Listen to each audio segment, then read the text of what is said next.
Good evening and welcome to Year One Racing TV in partnership with Alpha Live. We are here for the BSR MX5 Pro Series 2020.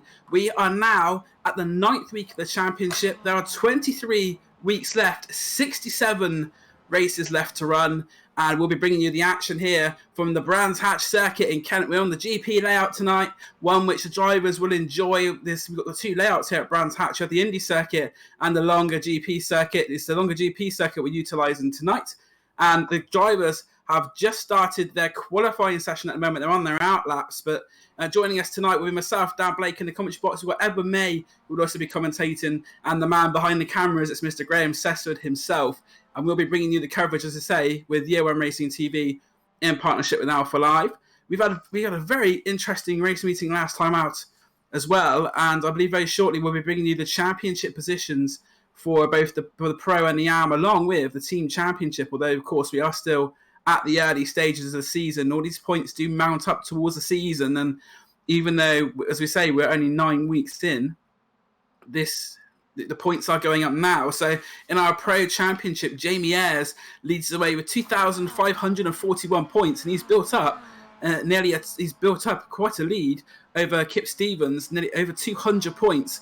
In third place is Steve Heffer, but Year One Racing's Ben Sharp up to fourth. Ben's had a really good past couple of weeks and put himself into contention in the top five. And rounding out top five is Vincenzo Amico, Ronin Simsport Academy. And as far as the AMs go, it's been really interesting. The past 2 or 3 weeks, the 3 or 4 positions in that championship have really changed around. And at the moment, it's Charles Kellyman for Team Optical, who currently leads the AM Championship. Mick Barry in second. Andy Maxwell is in third, with Craig Jones fourth, and Steve Cooley in fifth place. And it is really tight between those top 4 drivers, less than 100 points. And then we go into the Teams Championship, the one which is the Teams Championship, where all the drivers who, I think there's top 3 drivers from each team count towards the points in that one. We've got Momo leading that one with Year One Racing in second, Ronin Simsport Academy a third, Safeguard by Result Clothing a fourth, and Team Ultimate Not Kill are fifth in the Teams Championship. So as you can see, the championship positions for both Pro, Am and Team are very nicely shaped. And we now go into the qualifying session. The drivers have done their out laps, and soon the times will start to appear on the screen. A bit of housekeeping for you, as per usual. We have got quite a few drivers who will be missing this qualifying sessions due to penalties. Those drivers are Alan Toon, Andy Maxwell, Dale Bennison, Graham Slack, Mick Barry, Michael Vortman, Phil Reagan, Ralph Cullinan, Vincenzo Amico, and the very impressive debutant from last week, Dave Chapman. It's at this point now that I'm also going to bring in Ed May to discuss what we're going to see at Brands Hatch. As we see, Ed, we're back here on the shores of Great Britain. We're at Brands Hatch in Kent. What are you thinking about tonight's race meeting? Oh, this is always going to be a cracker. Brands Hatch, especially the GP circuit, always does bring very, very good racing in, at least in touring cars. You've seen many a iconic battle here. But going now to focus on this qualifying session as we watch Stuart McAleer come through. Just from the times that we've been seeing in practice around this circuit, Daniel Hunt and Dave Chapman have been only separated by, I believe, 9 thousandths of a second at the top end of the field here. So, going to be expecting Daniel Hunt to be getting challenged maybe by the new boy into the season, Dave Chapman. In these coming races, also, I think Dave Chapman, like you mentioned, has the qualifying penalty.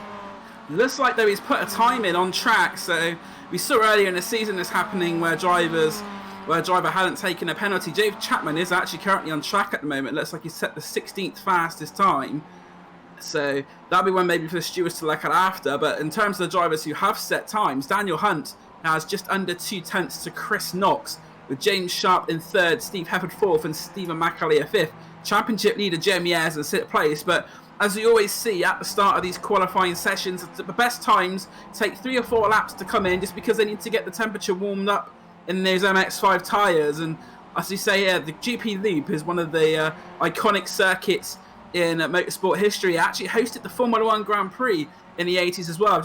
My dad got some photos out just yesterday of when he went in 1985. Names like Nigel Mansell, Keke Rosberg, Ayrton Senna, Alain Prost, all in action in those photos. And in fact, this is just about where the photos were taken on the run up to Druids. So Brands Hatch, a very iconic circuit, and these drivers will be looking forward to it immensely, I imagine. Yeah, so many iconic corners now coming to Graham Hill Bend, an area of the track where you can on iRacing take a lot more of the exit curb. You can see that I think that's Dave Chapman in the front of our shot there, going very well wide there and using all of the track available to him. Dave Chapman, actually an MX5 racer in real life as well. He got in touch with me after the broadcast, and it's great to see that we're getting drivers from the real world of Mazda MX5 racing joining the championship. And as you say, they are able to take a lot more of the exit of Graham Hill than normal. I tried that. I got a camera taken of my car because at Brands Hatch, like all the MSV tracks on the whole, they have track limit cameras. So you get caught going over that, it takes a snap of your car, and then you have to go up to the clerk on the course to explain yourself. So these drivers won't have that dignity, unfortunately, today. Yeah, I think we might be seeing some drivers maybe having to go up to the clerk of the course after this and try and plead their case. As we see them trying to use all the track limits, as we see that's Chris Knox here, just coming through this left hand. You could take a lot of speed through there and managed to get through without impeding Adrian Hendy's lap, who's currently 10th fastest in the session, but seems to be up in his relative. James Sharp's gone provisional pole. As you say, track limit's not such an issue in qualifying because if they exceed the iRacing limits, they'll get a 1x, and that will invalidate their lap. So that's something for them to think about as well. As Ben Sharp goes across the line, takes 7th place. Dave Chapman goes quicker as well, up to a 140.290, but Dave Chapman potentially has a penalty over his head on this one because as far as I'm aware, he shouldn't be qualifying in this session. But the time's coming in ever present though. David Ward up into the top 10 at 140.880. Looking at James Sharp, who currently provisionally pole position in the Movano Racing Mazda MX5, the number 137. James Sharp has been a multiple winner in the championship this season, one of the front runners.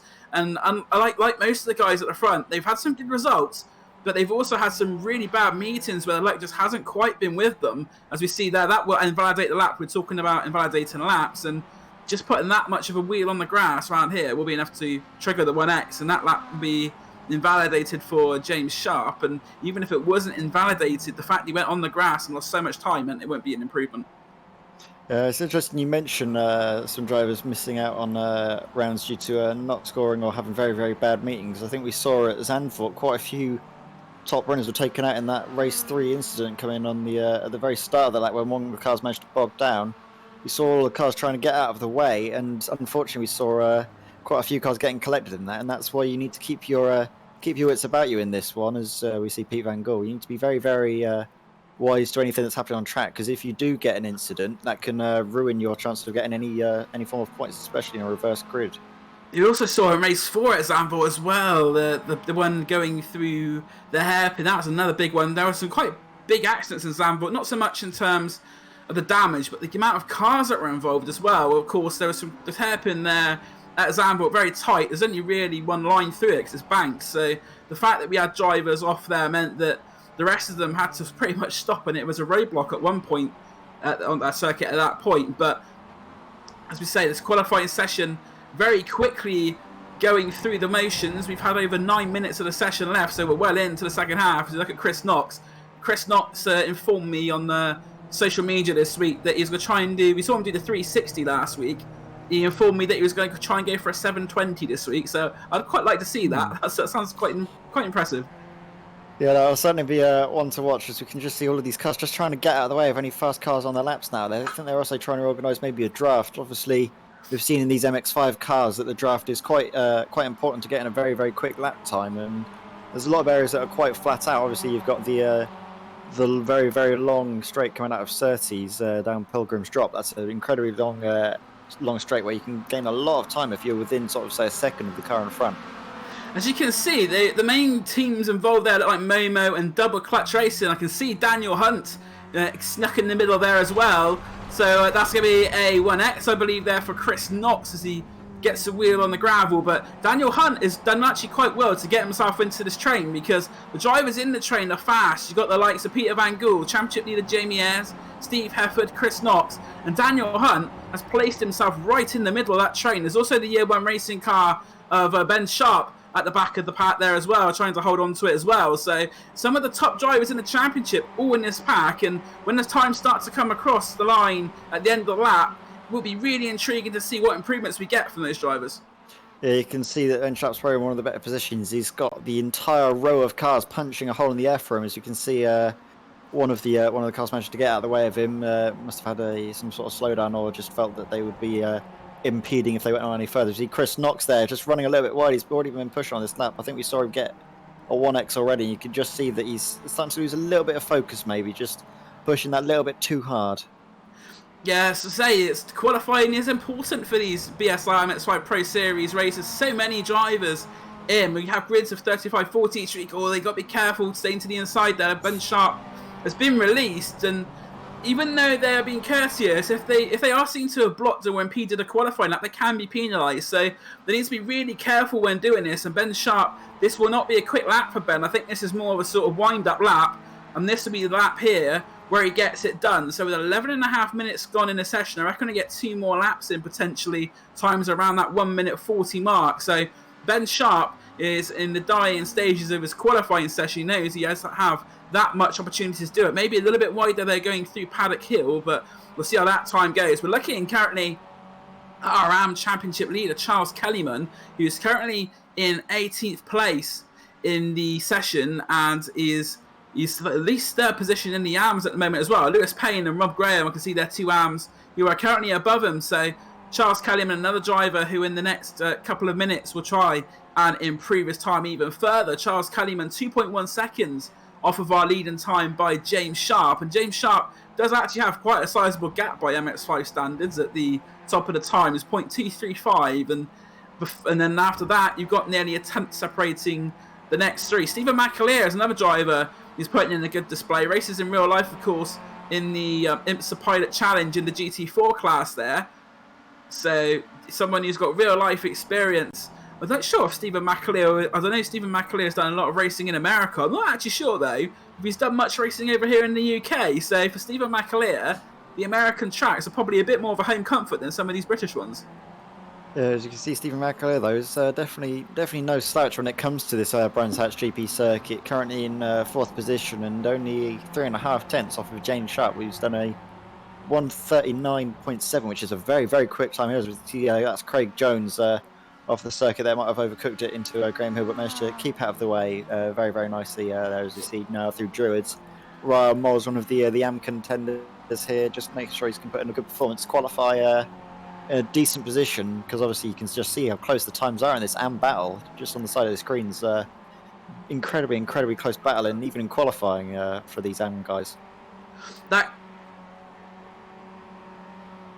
So we're looking now at the car of Ryan Moles, and Frantic Racing actually had a win in AM last week as well. So the new team into the championship at Zandvoort, they joined the season this season, and at Zandvoort week 8 they took their first AM victory. So big congratulations to Frantic Racing. Speaking of the AMs, you saw Craig Jones going off and hitting the barrier. That has essentially ended this qualifying session because he didn't have enough time to get to the pits, get back, and start another run. So Craig Jones' qualifying is over, so the most he's going to get is 22nd in this session. He's going to be hoping that none of the cars behind him improve, or that will be further down. That's a lot of damage on the side of the car of Steve Hansford there as well. So Steve Hansford, as I contact in this session, he's going to pull over to allow Kellyman to go past him, his teammate. But trouble in the session for Steve Hansford. We also saw an improvement for Daniel Hunt. Daniel Hunt in 2nd place has gone faster and is now under 2 tenths behind James Sharp, but not enough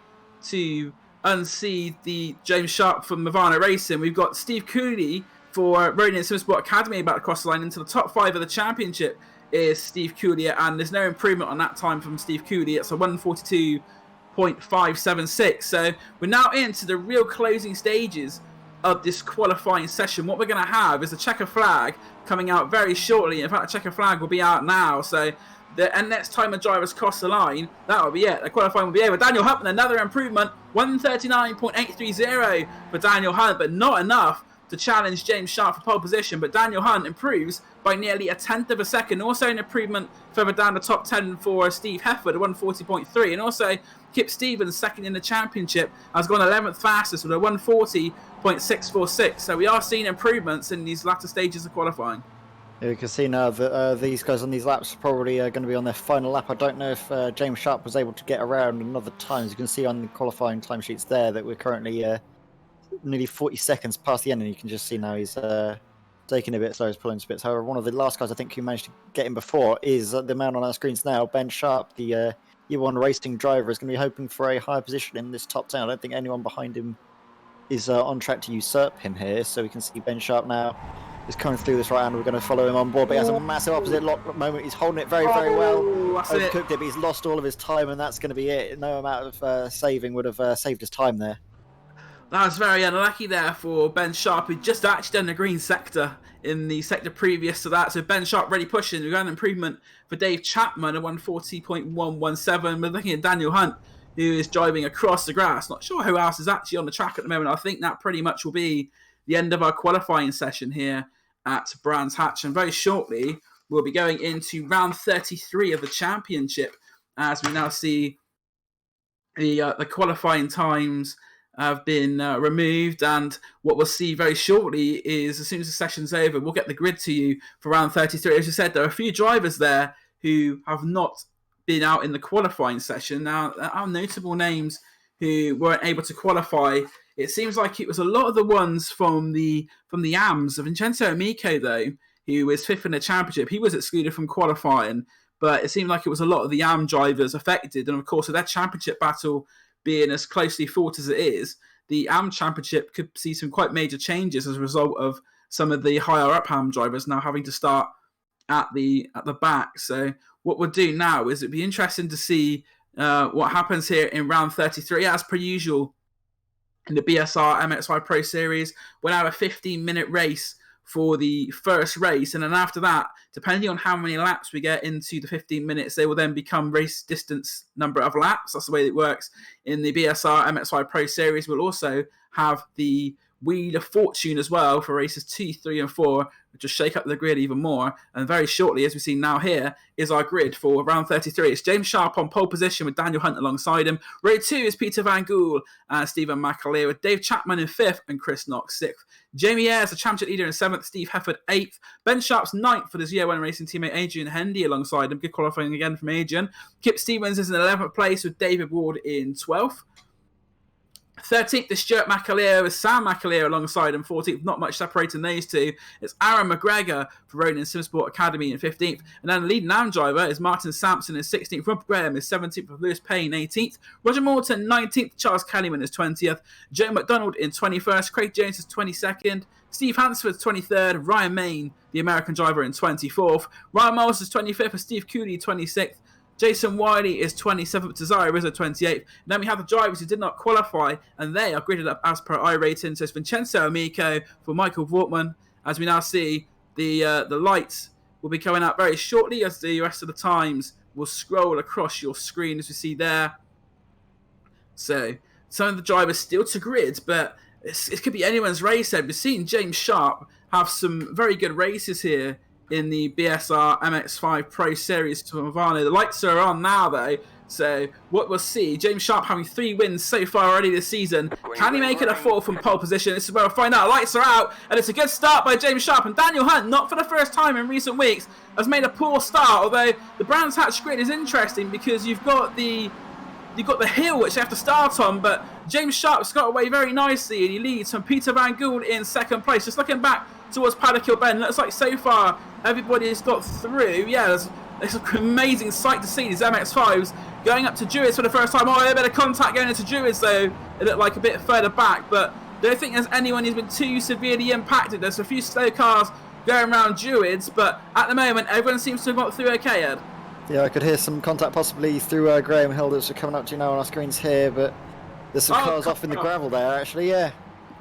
And that looks like Peter Van Gool. So the driver who was in 2nd place, that's big damage as well for Peter Van Gool. So it's gone all wrong for the Momo driver. Peter Van Gool going through Graham Hill has had a massive moment. He's going to take the shortcut through the pits. He will get a penalty for that. But Peter Van Gool taking the shortcut through the Indy Circuit cutoff to go into the pits. Another driver who's done the same thing is Steve Cooley. We've got Cesare Rizzo as well, pulled off at the side of the track, it looks like. So we're having a look at a replay now. It's Peter Van Gool just pulling away. So what's happened there? I think Steve Cooley. So Steve Cooley's gone across the grass, and has he hit anything solid? Don't think he has, but what's happened with him is he's ended up going right across the track. But big drama here at the start of the race, because Peter Van Gool, we saw him get a great way through Paddock Hill up to Dewars, but it seems to have gone downhill from there. Yeah, I think we saw him getting into second position, but he just I can't quite see what actually happened there. It looked like there might have been contact with maybe Stephen McAleer, one of the cars further down the order. Let's have a look here. Oh no, he just lost it by himself by the looks of things. Just had a bit of a snap oversteer. So Peter Van Gool there with a very uncharacteristic mistake from him, which has seen him drop all the way down and have significant damage. So unfortunate for Peter Van Gool, but as we see, the race is still going on, and it's James Sharp in the lead, and he's pulled out quite a gap at the moment to Stephen McAleer. And James Sharp, we know from the MX5s covering this every week, that if you can pull about 1.5 seconds clear, you will break the slipstream. And I think if James Sharp can do that, he'll be in a very good position, and he has in fact broken the slipstream. Also, Stephen McAleer is going to have a lot of attention from behind. There's Dave Chapman, Steve Hefford, Chris Knox, all in close attention, as well as the championship leader Jamie Ayres. So the car's now on the second lap of this 15-minute race. It looks like already that James Sharp is trying to make a break. Yeah, as always in this BSR Pro Series, there's a lot of first lap drama, and you can see that the people that managed to stay clean, Stephen McAleer has managed to profit. He started a little bit down the order, but has managed to make up for it, and is seeing himself in a rather healthy second position. He's going to have to be defending hard, though, from Dave Chapman, who's going to be trying to fill his rear-view mirrors quite a lot now as we come on to the run into the start-finish straight and starting the third lap of this race.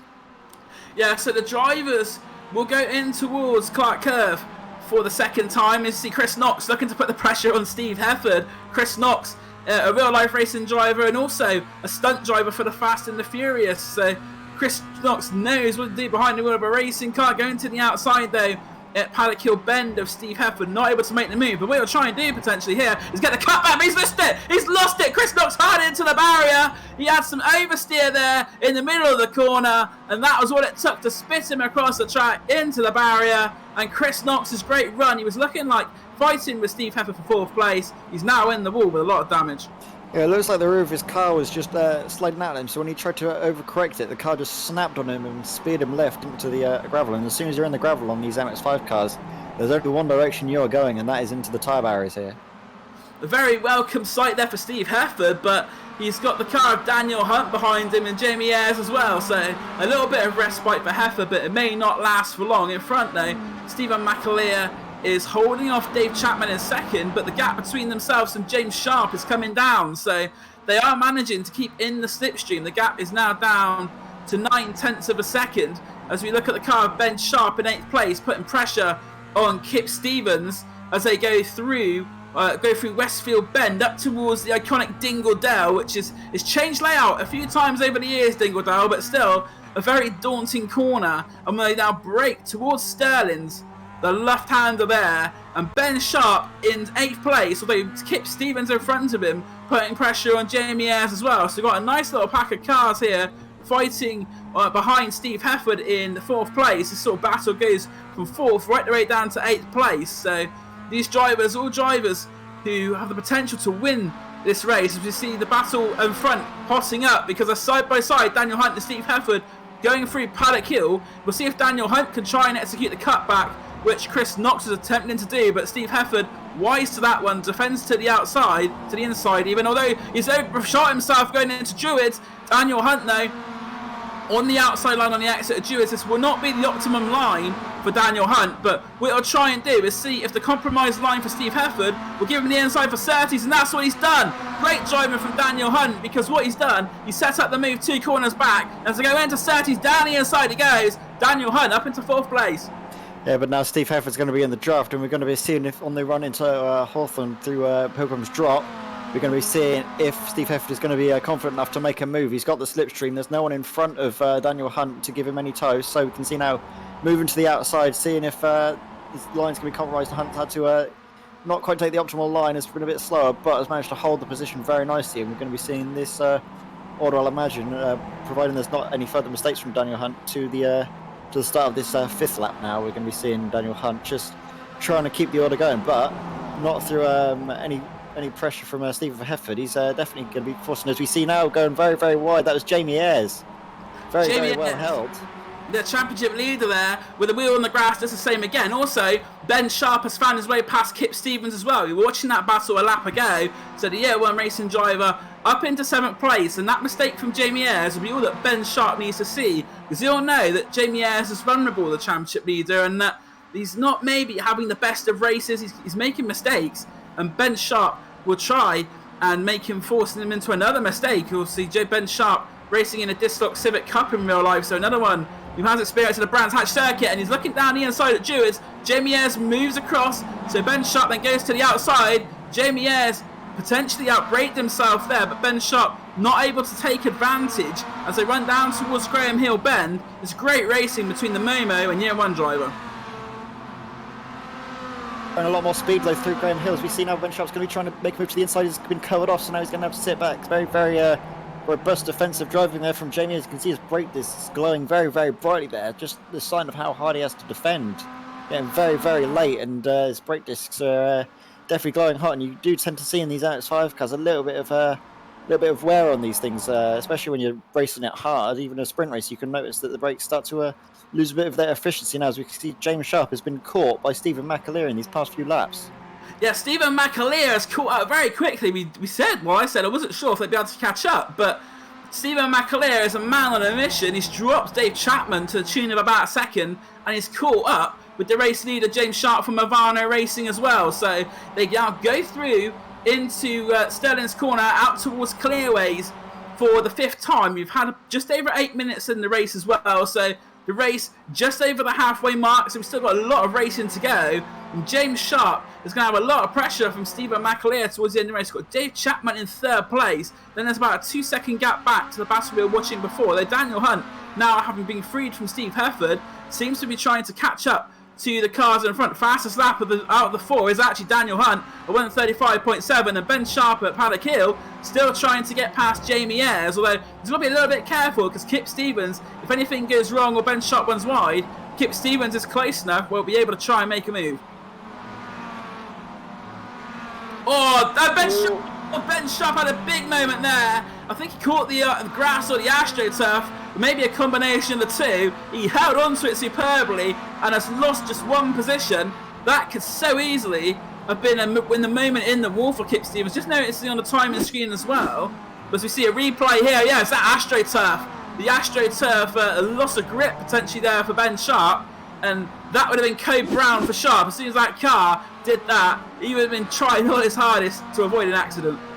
Yeah, very good car control display by Ben Sharp, and looking through the time screens we can see that Andy Maxwell has managed to gain 17 positions from start and order, so having a little look to shine light on some of the cars further down the order. You can see now on our screens Andy Maxwell, a very good performance from him. He's currently in 15th place. The AM driver is now going to be hunting down Roger Morton ahead of him.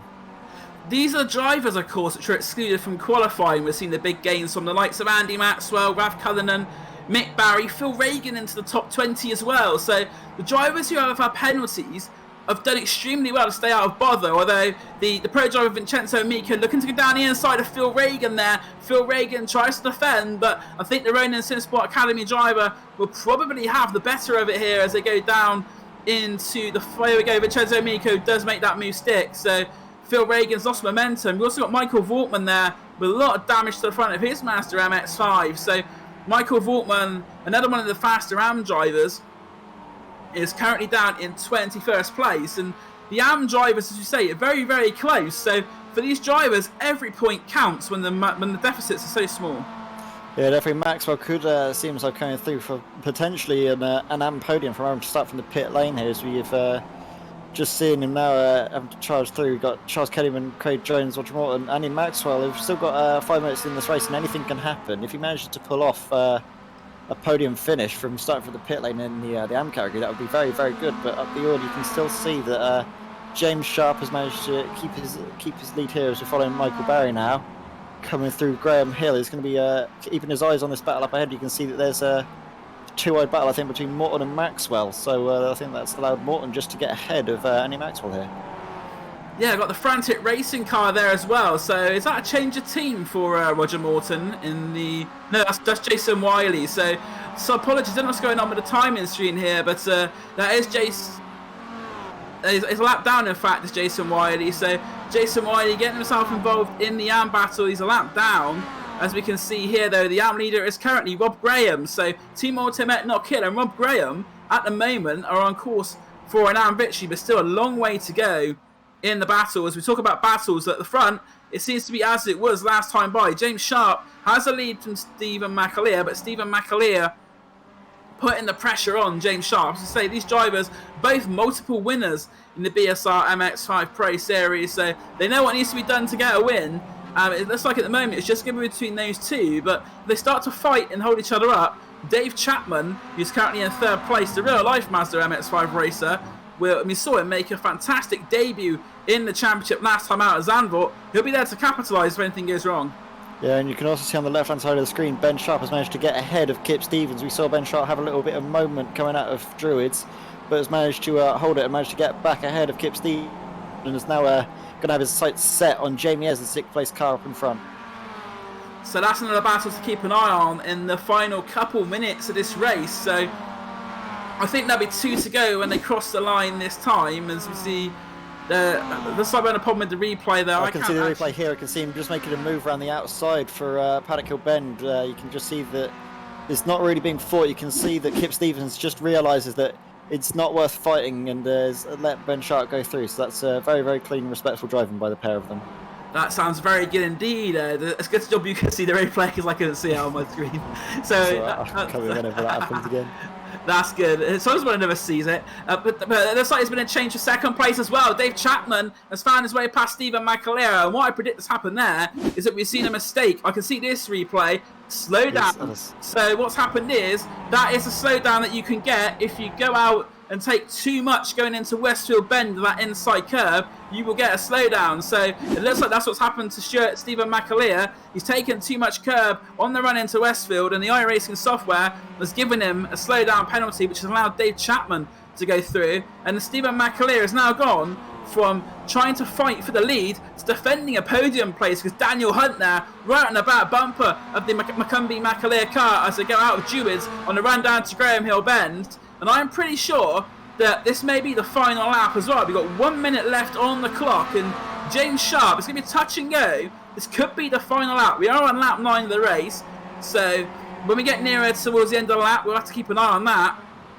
As we look at the Craig Jones in the AMs getting a little bit looser, puts the brakes on, but Craig Jones is currently in the AM podium place. He's in third. As we now can carry on looking at this battle for the end of the podium, it's Stephen McAleer versus Daniel Hunt. As we say, both of these drivers are very quick, and they've both been multiple winners in the championship. Daniel Hunt has actually won more races than anybody in the BSR MX5 Pro Series. The driver there, Daniel Hunt. Daniel Hunt has actually taken 7 wins along the way. So Daniel Hunt not going to win this time, but he may get a podium to add to the 11 he's had already. Looking at the time, I think we probably will get a checkered flag this time, because they are now going to be coming down towards Clearways and Clark Curve, and by my reckoning we've got the 15 minutes up right now. So James Sharp from Havana Racing is going to go to Clark for the final time, and it is going to be the checkered flag. It's waiting for him now. So round 33 goes to James Sharp, his 4th victory of the season. Second place Chapman, very close to cross the line for third. McAleer though holds on from Daniel Hunt in 4th place. Rounding out top 5 is Steve Hefford and Ben Sharp. Jamie Ayres is on a moment somewhere as well. He's dropped down from 6th place to 8th. And look back in, without looking at our AM winner, Rob Graham, who comes across the start-finish line now for the final time. Rob Graham takes victory for Team Ultimate Not Kill. Charles Culliman second, the championship leader. That'd be good for him. And Craig Jones in third. That is our AM podium, with Joe McDonald finishing 14th and 4th in AM. Ralph Cullinan, Roger Morton and Andy Matzar across the line. Vincenzo Amico, Mick Barry and Michael Vortman will come across the line now to complete the top 20. So in both our Pro and AM races, very close finishes there. But for Stephen McAleer, that is very cruel luck that he's had a penalty there for a slowdown right near the end of the race. And just jumping as well, I believe Jamie Ayres might have had an issue as well, because I think he's dropped down the order. Ben Sharp, we can see, is finishing 6th place. So I don't know if we can catch on replay, but I think Jamie Ayres was ahead of Ben Sharp and has now seen himself have an issue on that last lap. Yeah, I was just mentioning that earlier, that it seemed like something had happened there with Jamie Ayres. I can't see a replay on the screen. The replays now, it's just going through the penultimate corner, and I think Ayres just had a slowdown from somewhere. Might have been through Dingle Dell. He just took too much of the inside there and picked himself a slowdown, which meant he had to let both Ben Sharp and Kip Stevens through, which is utterly gutting for the driver Jamie Ayres there. So slowdowns are providing quite a thing in the race, because we also saw that with Stephen McAleer. On those corners, you've got Dingle Dell, and it's sort of, we'll see the results very shortly. It's sort of risk versus reward. You try and gain those extra couple of tenths when you risk the chance of getting a slowdown. But James Sharp has no worries about slowdowns. He takes round 33 from Dave Chapman in second place. Stephen McAleer rounds like the podium in third after from fierce pressure at the end there from Daniel Hunt in fourth. Steve Hefford is fifth for Ben Sharp in sixth. Kip Stevens seventh for Jamie Ayres, another victim of a slowdown in eighth. Stuart McAleer ninth, and David Ward rounds like your top 10. Am win for Rob Graham, he's 11th overall. Charles Kellyman takes second in Am, and Craig Jones third in Am. They finished 11th, 12th, and 13th, with Joe McDonald in 14th place. Ralph Cullinan is 15th, for Roger Morton in 16th. Andy Maxwell is 17th, for Vincenzo Amico in 18th. And rounding out the top 20 here in round 33 of the season at Brands Hatch GP circuit, we have Mike Barry and Michael Vortman. Phil Reagan is 21st, with Adrian Hendy in 22nd. He started 10th, so a bit disappointing there for Adrian. With Lewis Payne 23rd, Graham Sack is 24th, Ryan Main takes 25th place, Alan Toon 26th, Aaron McGregor is 27th. Cars, which were finished a lap down, is Jason Wiley in 28th place. And we also have cars who have officially retired from the race, and that's Steve Hansford, Ryan Moles, Chris Knox, Sam McAleer, Martin Sampson, Cesare Rizzo, Peter Van Gool, and Steve Cooley. So the highest number we could have for reverse is 28, because that is the highest number that is one lap down or more. Graham Sessford is going to bring up that infamous Wheel of Fortune, and it is being spun. 17. So for race 2, it's going to be quite a small reverse grid.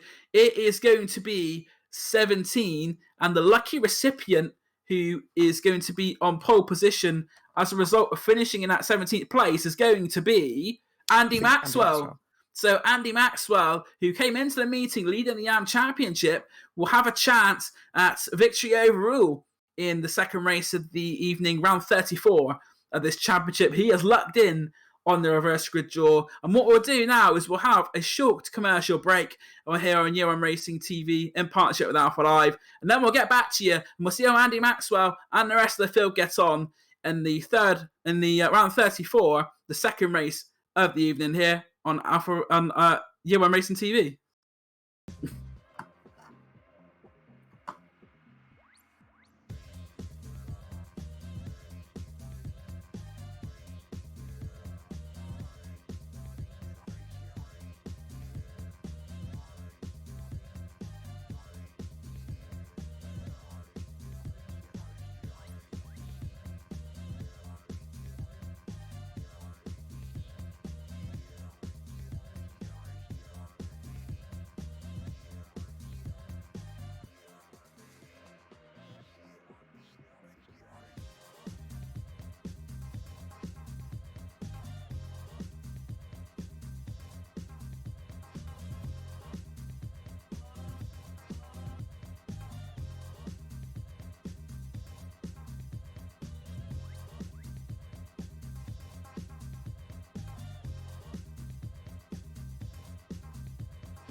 Welcome back to Year One Racing TV in partnership with Alpha Live. My name is Dan Blake. Alongside me in the commentary box, we have Edward May. And on the cameras, it's Mr. Graham Sesford himself. We've just seen a fantastic race for round 33, race 1 of the championship, which was won by James Sharp. We also saw some rather interesting overtakes going on as well. Drivers going around the outside at Paddock Hill Bend, trying to get the cut back to the inside going into Druids. What were your highlights in that race, Ed?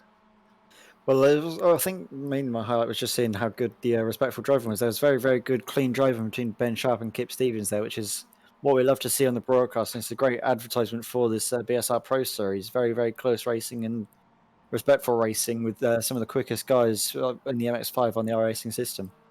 We'll have a little recap of those results, of course, and it was James Sharp who took the lead, his 4th win. He sort of went from the start. He made a good start. He had pressure, though, from Stephen McAleer, who caught him a couple, 2-3 laps into the race. Stephen McAleer put him under pressure, but then received a late slowdown, which halted his charge, and that allowed the real-life MX5 racing driver in real life, Dave Chapman, to take 2nd place, with Stephen McAleer in 3rd. And the AMs, we didn't see much of them on the screen, but the result of that one was that Rob Graham for Team Automet Knock Hill took a victory. The championship leader, Charles Kennyman, in 2nd, and Craig Jones finished 3rd in AM. But I think from that first race, as you say, there didn't seem to be that much contact. The drivers were very respectful of each other, and it was really good racing to watch as well. And I think Brands Hatch GP circuit helps provide that sort of racing as well. Although there are some narrow sections, it is quite wide. And I think the fact it's one of the UK circuits as well means the drivers are probably a bit more familiar with it than some of the other ones as well. Yeah, I think that with this reverse grid, we might be seeing a few more audacious moves by some of the guys trying to make their ways up through the field. You might be seeing a couple of 2-wide moments through Hawthorne, Westfield, Dingledale and Sheens as well. Sterling's is one that you can't really make a move anywhere but on the inside, just the way the corner is cambered, the amount of speed you want to be taking through there.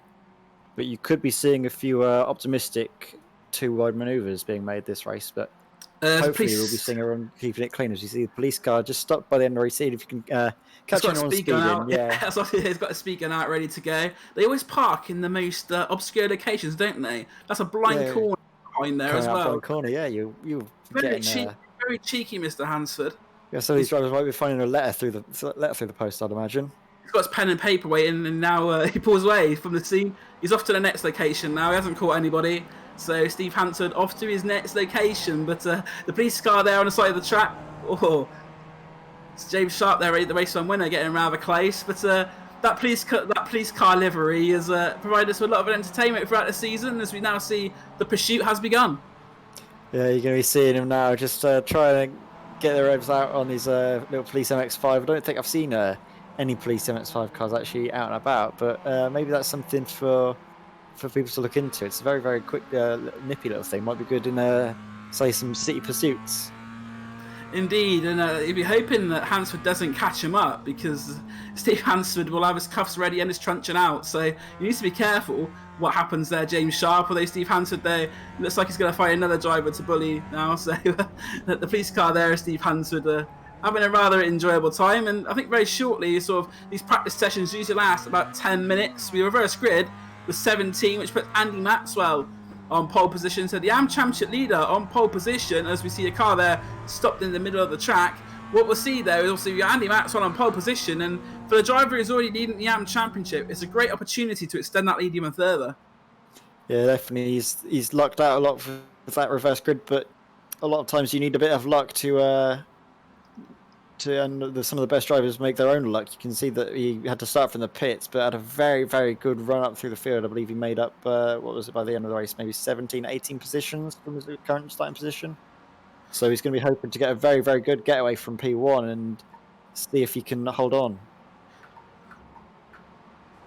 In fact, Andy Maxwell isn't the championship leader. That's my mistake. It's his actual teammate, Charles Kellyman. Yeah, so Andy Maxwell is 75 points behind Charles Kellyman. Is Mick Barry in 2nd place there as well. And going into the top 5 in the AM Championship following that race is Roger Morton, who takes Steve Cooley's place in the top 5. We saw Steve Cooley having his issues earlier, and they have dropped him out of the top 5 in the AM Championship there. So Cooley will be keen to keep his cool and get himself back into that top 5 contention.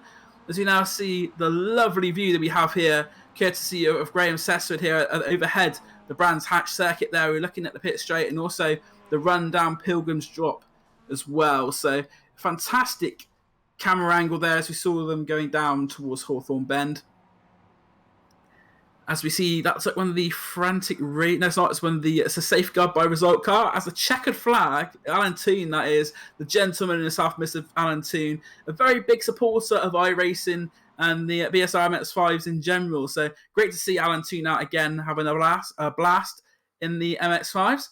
As we now have our grid for round 34 of the season race 2. It's Sam McAleer on pole position with... don't think that's quite correct.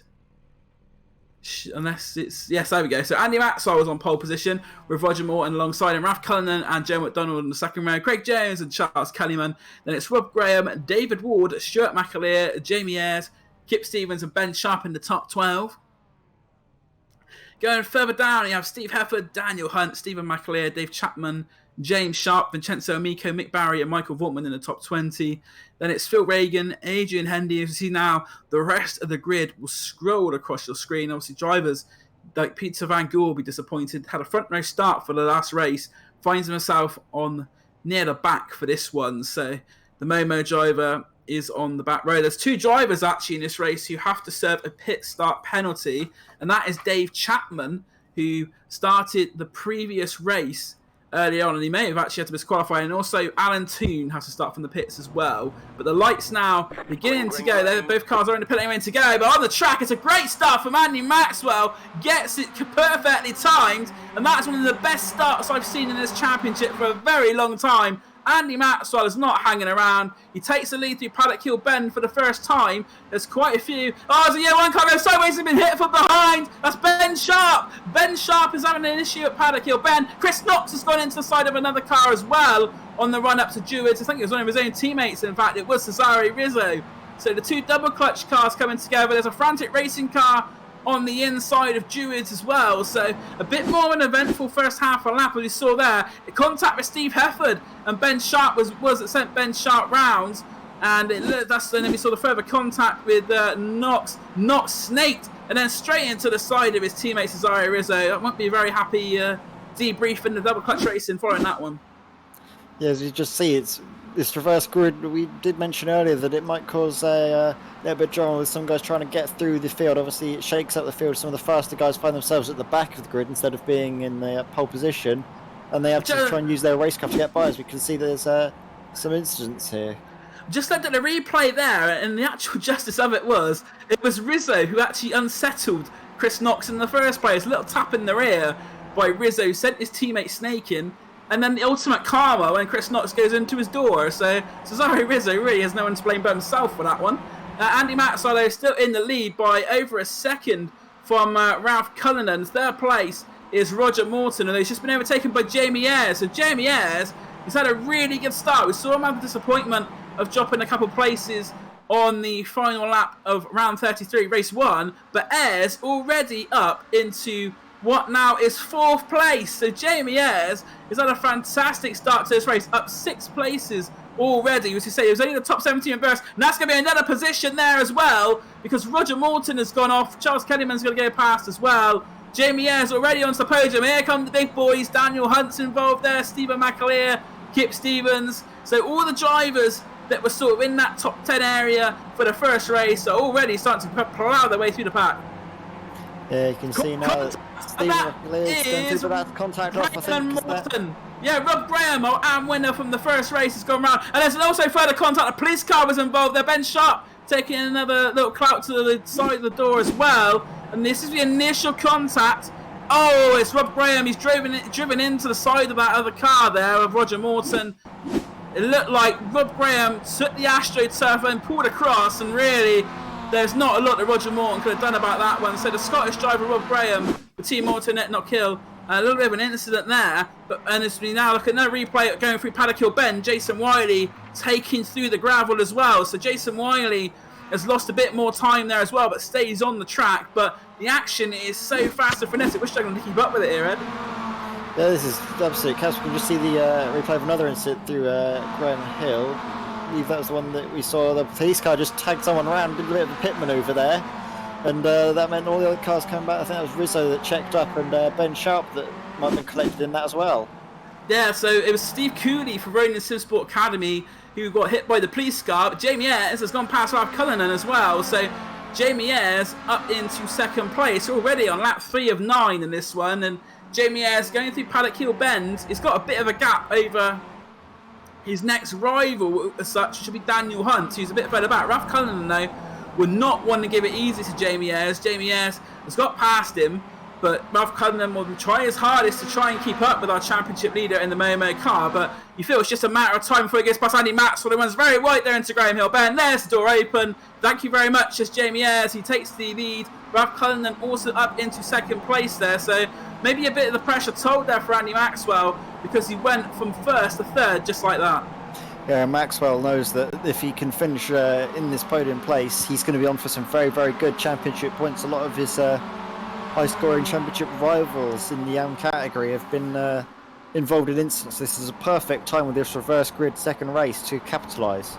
Charles Kellyman is actually leading the championship, only 3 places behind his teammate Andy Maxwell. His Team Optical 1-2 at the moment in the YAM championship, but Jamie Ayres is pulling clear at the moment. Though Ralph Cullinan is doing well to stick with the Momo driver. Cullinan now just over 4 tenths is the gap as they go through Dingle Down. We just saw there an illustration of different lines. Jamie Ayres took a lot more of a shorter route round there. Ralph Cullinan not quite making the apex. And that gained Jamie Ayres a couple of tenths just by a slight difference in line compared to his rival behind him. But rounding out the podium is Andy Maxwell, Daniel Hunt and Stephen McAleer will be close attention. Speaking of the McAleers, we're now on board with Stuart McAleer from Macumbi McAleer Racing, and the cars in front of him are Stevens and Jones. So McAleer in 9th place has got the attentions of Stevens and Jones ahead. Craig Jones in the top 5 of the YAM Championship as well. So he knows that 2 of his rivals, obviously in Kellyman and Maxwell, are quite way ahead. There's a lunge down the inside there for Kip Stevens. And that has pulled Craig Jones wide. Nothing wrong there. Kip Stevens with the late lunge definitely surprised Craig Jones. I think now he's lost a couple more places. And as they go through Graham Hill, he's going to push wide. He's got Vincenzo Amico behind him as well. And now Craig Jones has may lose another position to Vincenzo Amico. Amico looking down the inside, but I don't think he's quite going to make that one stick. Oh, he has! Vincenzo Amico down the inside at Surtees, up into 9th place. And again, we're seeing these moves made by these quicker pro drivers on the YAM drivers, just sending it really, because they know they have the pace, and they think that the YAM drivers realise that it's not worth fighting these pro drivers that are quicker, and it's instead better to slide in behind. Like you can see Craig Jones just slotting in behind Amico and using the slipstream here to try and keep ahead. However, Craig Jones does have the leader James Sharp. Kellyman! Yes, contact there with, I believe it was one of the McAleers. It is the number 45 car. I think that was Stephen McAleer. So contact between Kellyman and McAleer. And what's important about that is Charles Kellyman was leading the YAM Championship going into this round, and we saw how close it is. A little bump like that could cost Kellyman the YAM Championship lead. We know it's still very, very early days in the season. They are still following this week. 22 weeks of racing left to go, but it's fantastic to see that the racing is just so close in that YAM Championship. I think all the way through the season we are going to see it swap and change as we go on. In the Pro Championship, Jamie Ayres is driving well and has gained over a 200-point lead. So as far as Jamie Ayres is concerned, it just needs to try and keep it as safe as possible. As we see James Sharp going down the inside there, Craig Jones into Dewey's. But in terms of the championships, the YAMs is much closer fought than the Pros currently. Yeah, Jamie Ayres has managed to pull almost 2 seconds. He's now at the 1.8 second margin up in front. We can see now that David Ward is having to make a move around Craig Jones, going around the outside. This is a very, very brave manoeuvre, but he's just about managing to make it stick, carrying the speed through. And now for this long straight coming towards Pilgrim's Drop here, we should be able to see him get into the slipstream and see if he can make up any further moves. We now see Hendy as well making a move on Craig Jones, just trying to take the opportunity now to get ahead and try and clear off into the sunset. So Adrian Hendy up just outside the top 10 in 11th place. There's a car coming back on the track. One of the McAleers. That's it looks like that's Stephen. Is that Stephen McAleer? Yeah. So a moment for Stephen McAleer. He has got quite considerable damage on the front of his MX5 from the contact. Yet, oh, that's another big one for Sam McAleer as well. I think that was earlier in the race, but Sam McAleer, and that's Steve Cooley involved in that one as well. So Steve Cooley in the wars in this race, but Sam McAleer in the pits. There's also Roger Morton. We saw that incident earlier. So all over the track, there's been bits of contact here and there. As we now look at the battle for the podium, they got 4 laps to go. We're on lap 6 of 9. Kip Stevens trying to get around the outside of Andy Maxwell. Ralph Cullinan is behind him in 5th place as well. And Kip Stevens, they were trying to look for a better run out Paddock Hill. He goes early to the inside. Will this be defended by Andy Maxwell? No, he's not going to defend. So Kip Stevens will go past, and Ralph Cullinan will try and buy into that one as well on the exit of Druids. A little bit loose there. There's contact behind Vincenzo Amico at Druids has gone round as well. I was just saw in the background the contact there. There he is. So Vincenzo Amico, we said he was doing well to get through the pack. He's had contact. We're going to have a look at the replay now. And it's contact with McAleer. So Stephen McAleer with his second bit of contact in as many laps. And that sent Vincenzo Amico round. Yeah, it's very, very unfortunate for Amico there. It's very, very unfortunate. But Ben Sharp, you can just see the front of the shot here. Ben Sharp's managed to make his way back up through the order after a rather torrid time of things. Obviously, he had the lap 1 incident and then the lap 2 incidents, but he's managed to try and profit from that and keep his nose clean, and as a result you can see that he's managed to get back up into 16th place. So then a great drive from Ben Sharp, and he's been one of the most consistent drivers I think the last 3 weeks, if not 2 weeks in a row. He has been the top point scorer on the night. So Ben Sharp has just been trying to get the points up together and has moved them up into 4th place in the championship as well. So steadily creeping, and that may be a slowdown because that looked like an awful lot of it inside of Dingledale. Up at the top of the lead, you can see now that Jamie Ayres has been caught by Daniel Hunt. Daniel Hunt has been setting consecutive fastest laps of the race, and we could be on for another one here. He's been getting into the draft, and we should be able to see across the line that Daniel Hunt has been putting in a very good shift. He's currently doing a 1 minute 40 times, whereas everyone else is currently in the 41s. You can see the times coming through. Yeah, everyone else, apart from James Sharp there, has managed to do 41s there. So you can see that Daniel Hunt is really making advantage of the slipstream and is putting the pressure on Jamie Ayres, current championship leader. Now both cars are pulled away from the rest of the field. There is quite a gap back to Kip Stevens. So for the leader and the winner of this race, we're potentially looking at a great battle between Jamie Ayres and Daniel Hunt. We've seen them racing together as well earlier in the season. And as I say, 2 of the drivers in the championship, these 2 drivers actually have the most wins in the championship. Daniel Hunt, who we're on board with now, has got the most wins in the championship. He has 7 to his name, and Jamie Ayres has 6. So if Jamie Ayres can carry on as he is in the lead at the moment and beat Daniel Hunt, he'll tie him back with 7. But if Daniel Hunt can find his way past Jamie Ayres, he will go 2 clear of him with his 8th win of the championship. Daniel Hunt, despite his 7 wins, though, currently only 9th in the championship. So although Daniel Hunt has been quick, he's not necessarily been consistent as he pokes the nose out on the entrance to Dingledale.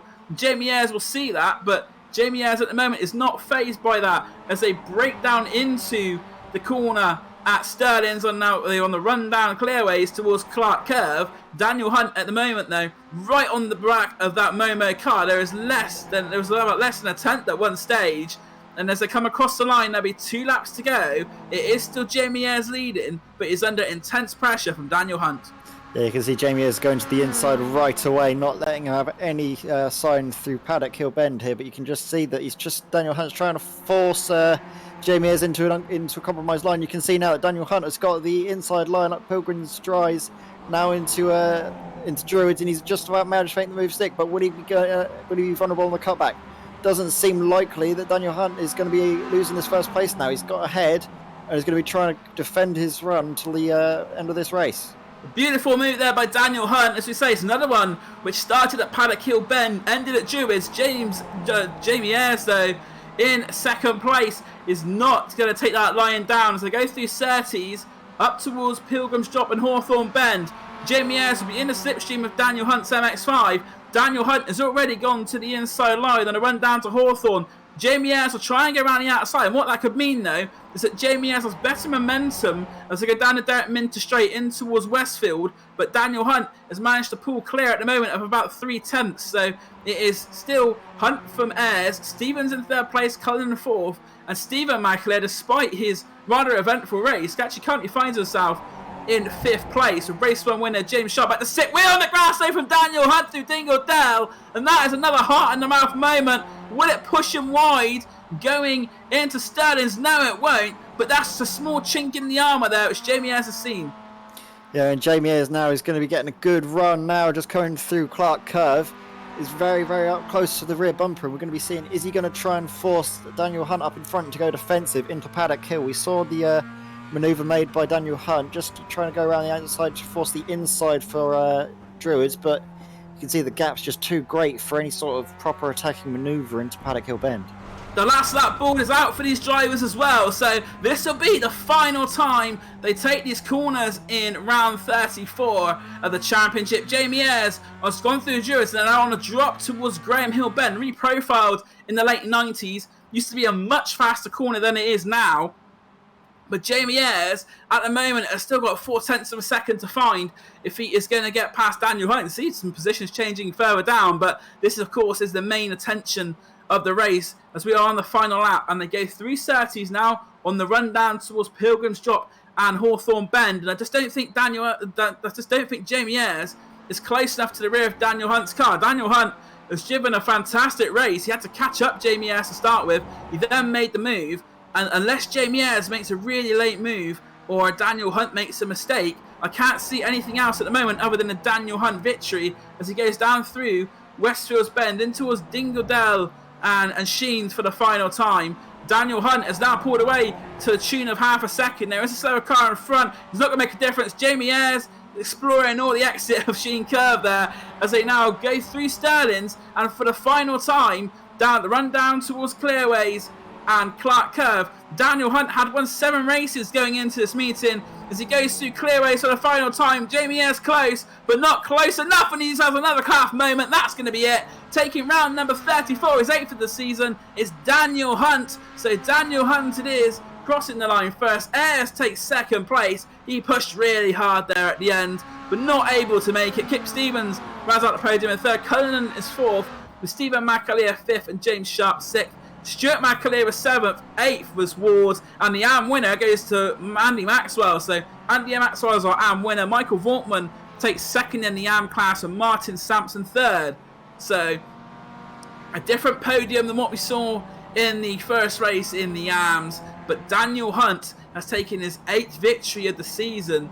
And Daniel Hunt is a driver where if he can be more consistent, I think he'll be a real challenger for the championship later on. As we say, it's still early days in the championship, but that's Daniel Hunt's 8th win of the season.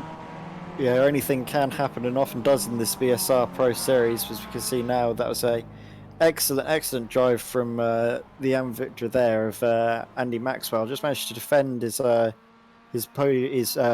place. Obviously dropped back as the pros managed to make their way through, but kept his head cool, let everyone make the move clean, and wasn't caught up in any of the incidents that his championship rivals were.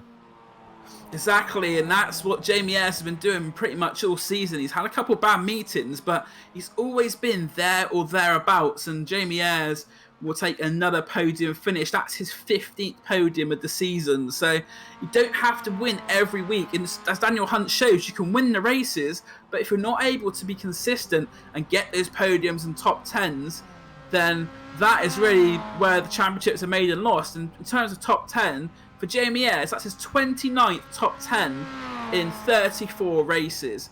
So as we talk about consistency, that's what it can do. As we see the results on the screen now, Daniel Hunt with the victory, Jamie Ayres takes 2nd place. Kip Stevens rounding out the podium for Team Auto Metnock Hill.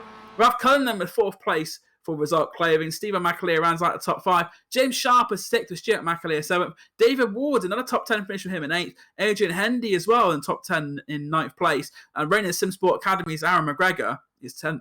Our AM winner is Andy Maxwell. He finishes 11th with Michael Vortman in 2nd place in AM 12th overall. Steve Hefford takes 13th place. Vincenzo Amico 14th. Ben Sharp 15th. It's Martin Sampson for Team Auto Metnock Hill taking the 3rd place in the AMS and 16th overall. Mick Barry, 17th, with Ryan Main for Year 1 Racing Academy in 18th place. 19th is Dave Chapman from the pit lane. Good effort there from him. Phil Reagan is 20th. Chris Knox, after all his dramas for Double Clutch Racing, is 21st. Charles Kellyman, the AM Championship leader, 22nd, just ahead of teammate Steve Hansford in 23rd. Graham Slack was 24th, for Craig Jones 25th.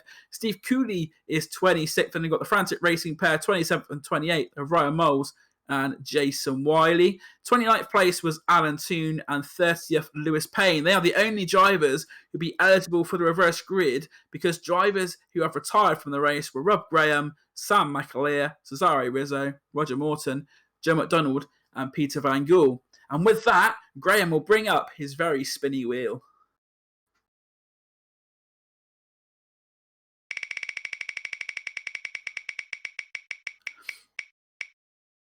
As we 18. So another reversal, and it's another one which, for those who finish a bit further down, they're not going to be very happy about. But the driver who is going to be the most happiest of the lot, you can imagine, in 18th place is Ryan Main. So the American driver for Year 1 Racing Academy, Ryan Main, will be on pole position for round 35. And you're watching here on Year 1 Racing TV in partnership with Alpha Live. We will take a quick break, but we'll be back very shortly for the 3rd race, round 35 of the season. Be sure to join us after our break.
Good evening and welcome back to Year One Racing TV in partnership with Alpha Live. My name is Dan Blake in the commentary box. Alongside me is Edward May. I'm giving you these beautiful pictures. Once again, it's Graham Sessford. As we saw, we are now at round 35 of the championship. We've won the third race of the evening. The second race, we'll go back and have a look at that one. It was Daniel Hunt who took the victory in race number 2 of the evening. He had a great race in that one. He had to catch and pass championship leader Jamie Ayres, but Daniel Hunt was able to do it, and he took his 8th win of the season, meaning that he has extended his lead as having the most wins in the championship. Jamie Ayres has 6 behind him, but Daniel Hunt taking his 8th win of the season, and he had to do it the hard way, Ed. Yeah, he definitely did. He was made to work from it from Jamie Ayres there, but he was very, very committed, made the move, started it at Paddock Hill and managed to carry it through Druids and never looked back for the final lap of the race. And the reverse grid draw saw Ryan Main on pole position for this lap for Year One Racing, the American driver who was the finisher, who has got himself through into the reverse grid. And as we can see, we have only got the session in progress at the moment, the practice session. It won't be long until we start racing, but the races at Brands Hatch have provided some entertainment. We saw the unfortunate first lap collision on the last race, so drivers have been trying to avoid that again this time around. But it is racing, it's very close, and these things aren't intentional. It's just the way it is sometimes with these MX5s and racing in general, that it's very close, and sometimes they just get too close, and that is the end result. But there didn't seem to be too much problems in that last race. I think there's only 4 or 5 retirements, which is great to see. As we now look at seeing Peter Van Gool is just going through the GP loop of the circuit. As we say, Brands Hatch has 2 layouts. We've got the Indy and the GP. Peter Van Gool, a driver who not really had the best of evenings tonight. He started, as we see, going very sideways there through Sheen Kerr. Very well done there to keep it under control. Peter Van Gool started the first race on pole position. Not pole position. He was on the front row in second place. And Peter Van Gool had the issue on the first lap, but he made a mistake on his own, which dropped him down the order. And he had second DNF as well in race number 2. So Peter Van Gool not had the best of evenings. He'll be hoping that the second half of the evening kickstarts his night, because if not, he's going to find himself losing even more space in the championship. He's already dropped down in the championship positions to 16th. So Peter Van Gool not having the best of meetings this season. He's had a few podiums though, Peter Van Gool, this season. So 5 podiums in the season. As we see, the driver who's had the most podiums is the car of Jamie Ayres, who's had 15 podiums, and out of 34 races, he's had 29 top 10 finishes. So Jamie Ayres, even when he's not winning the races, is still finding himself near the top. As looking at Phil Reagan now for Year One Racing. Phil lost his appeal against a penalty last week as well, so he's on a bit on the back foot from that. Last week he had is excluded from qualifying for the first race, but in the second race, Phil Reagan, he was in the top 20 at one point. I think he finished just outside it. Let's have a look at the fantastic data that we've been given by the championship organisers, which show us exactly what's going on with positions. So Phil Reagan finished that second race. He's just finished in top 20 in 20th place. So Phil Reagan doing very well there in 20th place. And what we can see as well is you get the AMs as well. And in terms of AM victories, the driver who's won the most races in the AMs is actually Michael Vortman, who has 7 AM wins. Charles Kennyman has 5 AM wins. And then we have Martin Sampson and Rob Graham with 4 AM wins. So the AMs are sort of really sharing those wins about. Yeah, this AM championship is always very, very close, and I believe it's going to be going down right to the wire to the final round of this BSR championship. We should be seeing these AM championship battling right until the final lap of the final race here, as we're following Craig Jones, one of the drivers in contention for that AM championship. Obviously, it's early days and anything can happen, but he's definitely one of the drivers you would say could be in the mix at the final round.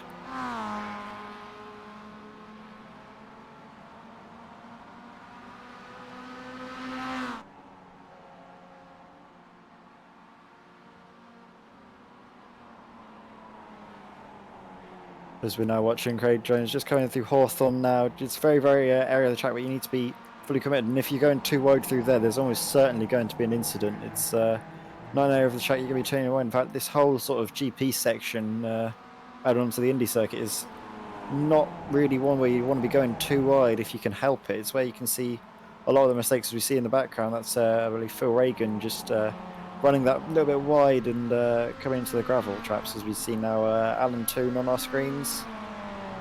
Coming through the first corner, an area of the track where the elevation change really does impact the amount of speed you can take through. You can carry a lot of speed through, and the compression manages to sometimes it can just do that and unsettle the cars. And as we see, Alan Toon has managed to hold the spin, not get sent into the wall, and has just parked it out of the way. As we are currently watching the cars go around in this practice session, they have scheduled 20 minutes of practice, but usually we see the admins of the session just coming on through and advancing the session. But at the moment, from what I can hear, is that I think they're missing one driver. I can't remember who it is, but well, those things, they were waiting on one person to join into the session.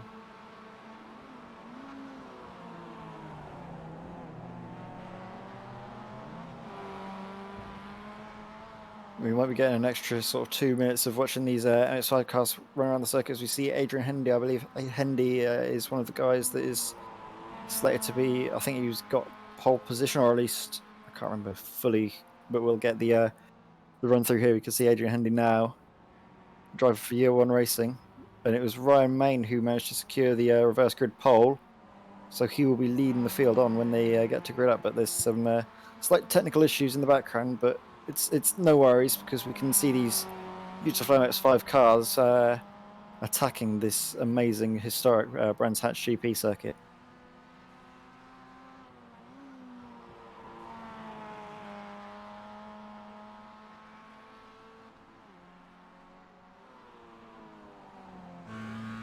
So now we're going on board with Dave Ward, who's going to show us a lap around this Brands Hatch GP circuit from the cockpit, and you'll just be able to see the amount of steering input these guys put in. The fact they have to counter steer. This new time model does make the car a bit slidey, and for the remainder of this lap you should be able to see just that.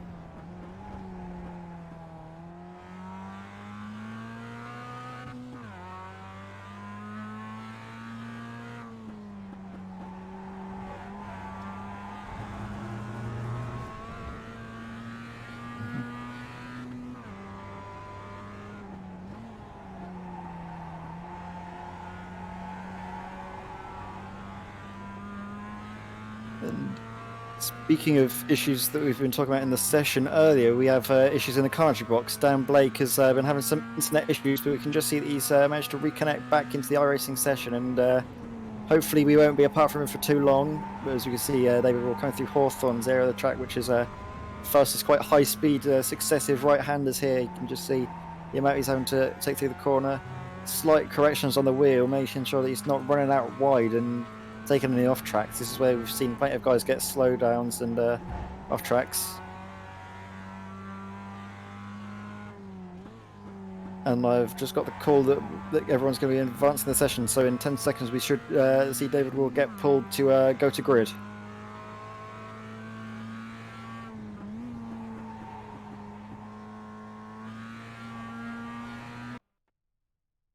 So the checker flag waves on that practice session, and we should soon start seeing the cars lining up for race 3 of the evening, the reverse grid. And we can see the grid is lining up on our screens now. So it was Ryan Main who was the lucky winner of the reverse grid. He's starting in pole position ahead of Michael Barry, Martin Sampsons, Ben Sharp, Vincenzo Amico, Steve Hefford, Fortman, Maxwell, Aaron McGregor, and Adrian Hendy ran out the top 10. Then we have David Ward and Stuart McAleer, 11th and 12th. James Sharp, Stephen McAleer, Cullinan, Stevens, Ayres, Chapman, Reagan, Knox, Kellyman, Hansford, and Slack, top 24. We have Craig Jones, Steve Cooley, Ryan Moles, Jason Wiley, Alan Toon, Lewis Payne, Rob Graham, Sam McAleer had a very eventful race, Cesar Rizzo, Roger Morton, Joe McDonald, and Pete Van Gool.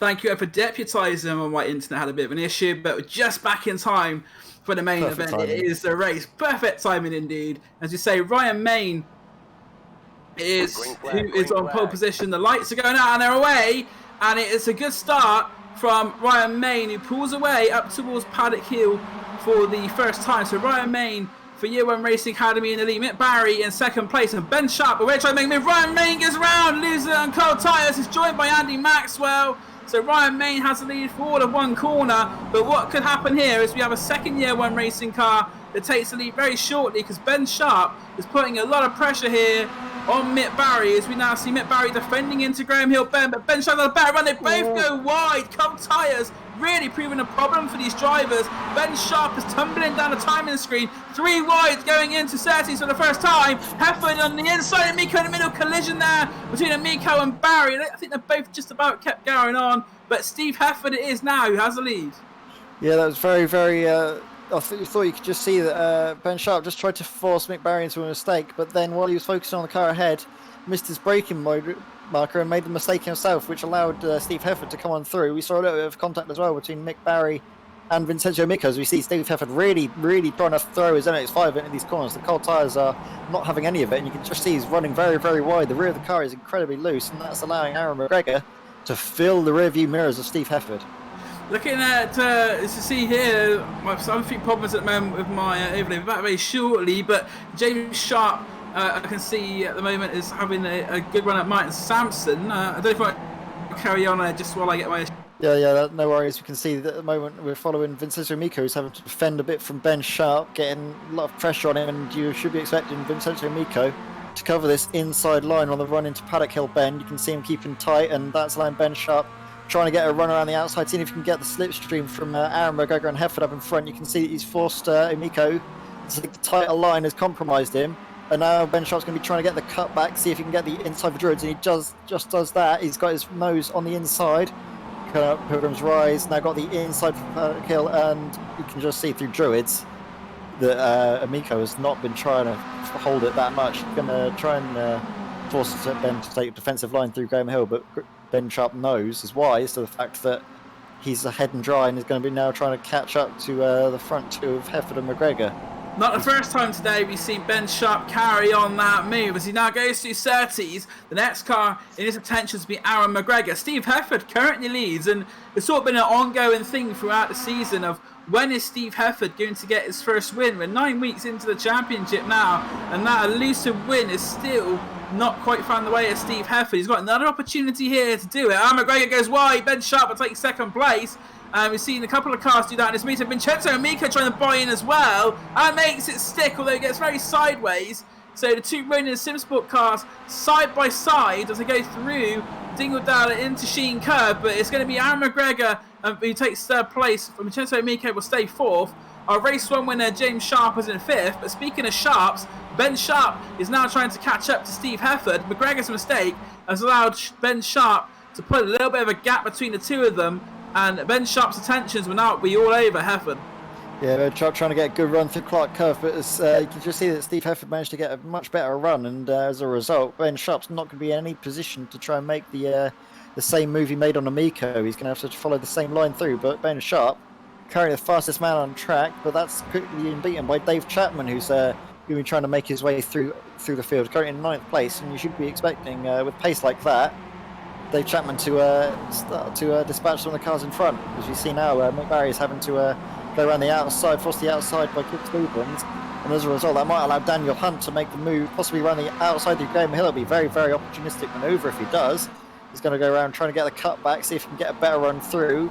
Mick Barry's still got the inside though, and we should be seeing, maybe, is there going to be a move around the outside? No, we just see Chapman here, who's going to be slipping into the slipstream of Jamie Ayres up in front. The gap's definitely been reduced, as we see now up ahead. Martin Sampson's going too wide there with McAleer, and that's allowing Ayres just to see if he can get his nose down the inside for Hawthorns. So Jamie Ayres, yes. Jamie Ayres down the inside at Hawthorn. Behind that change did happen between Daniel Hunt and Mick Barry as well. So Hunt managed to get past Barry, but the championship leader Jamie Ayres in 8th place. And Chapman is just trying to get past Sampson as well, though. He's alongside going into Sheen. They're side by side. And Chapman, I think, may just about hold on, but it's going to be Sampson. No, Sampson sort of backs out of it, I think, now more than anything. He didn't really want to go too wide into Sterling's, which I can see why. But as we now go through to Clark Curve for the third time, Ben Sharp is closer to Steve Hereford than he has ever been in this race. We've seen a couple of times where Ben Sharp executes a move where he goes to the outside at Paddock Hill Bend and tries to get the cut back in towards Dewards. He's done the same again. The fastest lap for Ben Sharp on that previous lap, 140.266. This is where he gets the momentum and the drive coming out at Paddock Hill. Steve Hereford hasn't felt like he has to defend, and at the moment, Ben Sharp is happy enough at the moment to stick behind the Momo driver. All of this is allowing the cars behind to catch up as we see Steve Hereford run a little bit wide coming out of Druids. Is that going to allow Ben Sharp to make a manoeuvre? No, he's going to try and stand it up through Graham Hill, but he's just got a very, very big opposite lock moment there. He did very well to control his car, but that was a golden opportunity for Ben Sharp to try and get a switchback manoeuvre and get the inside for Surtees here.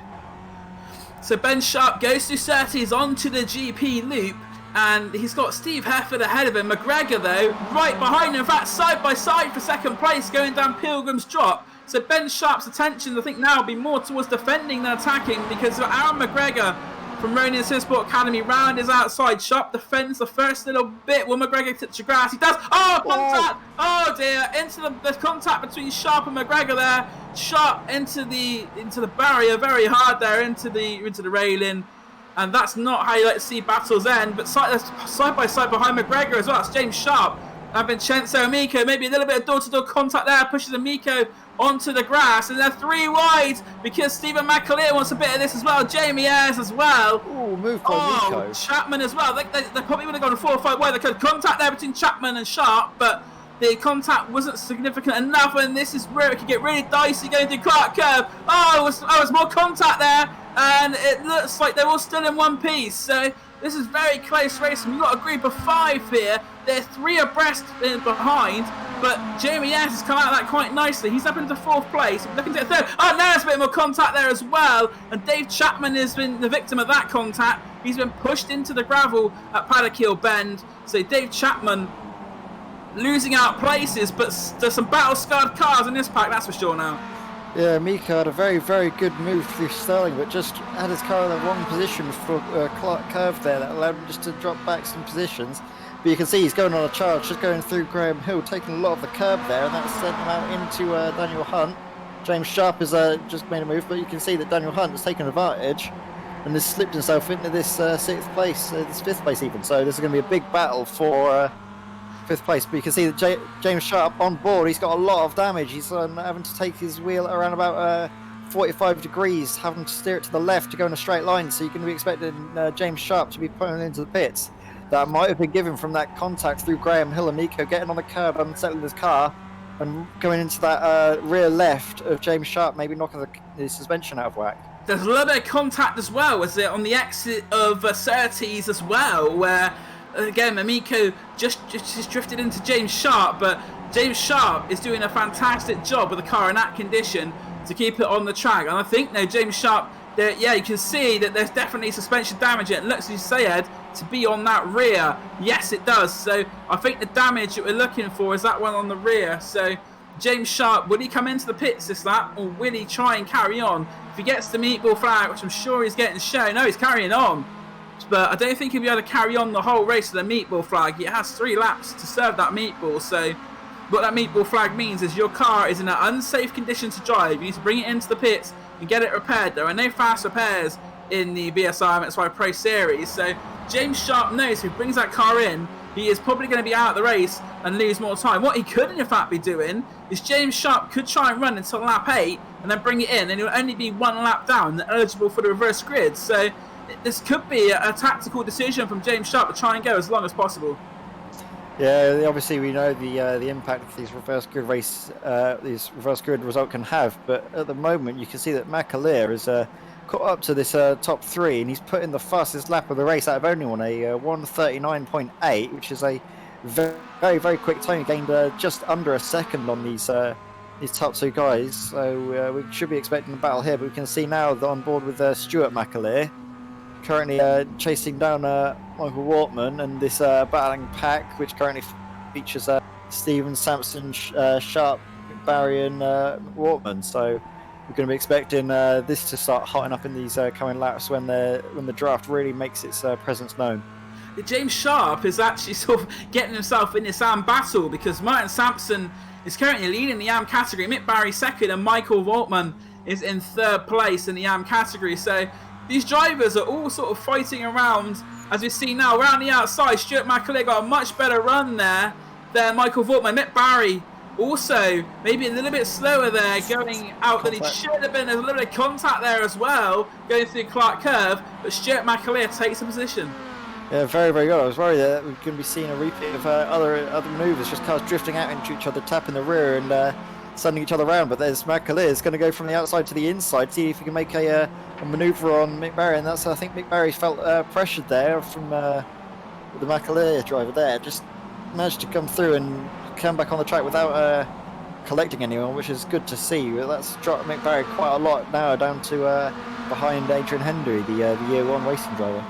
I hope Mick Barry took his bucket and spade because he was going through the sand at quite a rate there. There's sand in the gravel. Back on track now is Mick Barry, but he's dropped down to 15th place as the Mick Barry. So the battle for second now, we are side by side. It's Stephen McAleer on the outside, Aaron McGregor on the inside. So go down into Hawthorne, and at the moment, Aaron McGregor just about edged out, but what this is going to allow is Jamie Ayres to catch them up. There's been no overtake at the moment made, so the reigning Simsport driver of McGregor and Stephen McAleer from McCumbee McAleer Racing. Of course, McCumbee McAleer Racing, a real-life team, as now he goes down the inside. Oh, that's going to be off-putting, and it's put him wide. Aaron McGregor has been run wide. McAleer has opened the door for himself. That is the position made. No harm in that one. All it was Stephen McGregor Stephen McAleer put McGregor under a lot of pressure. And now McGregor losing another place because Jamie Ayres has gone round the outside through Clark Curve.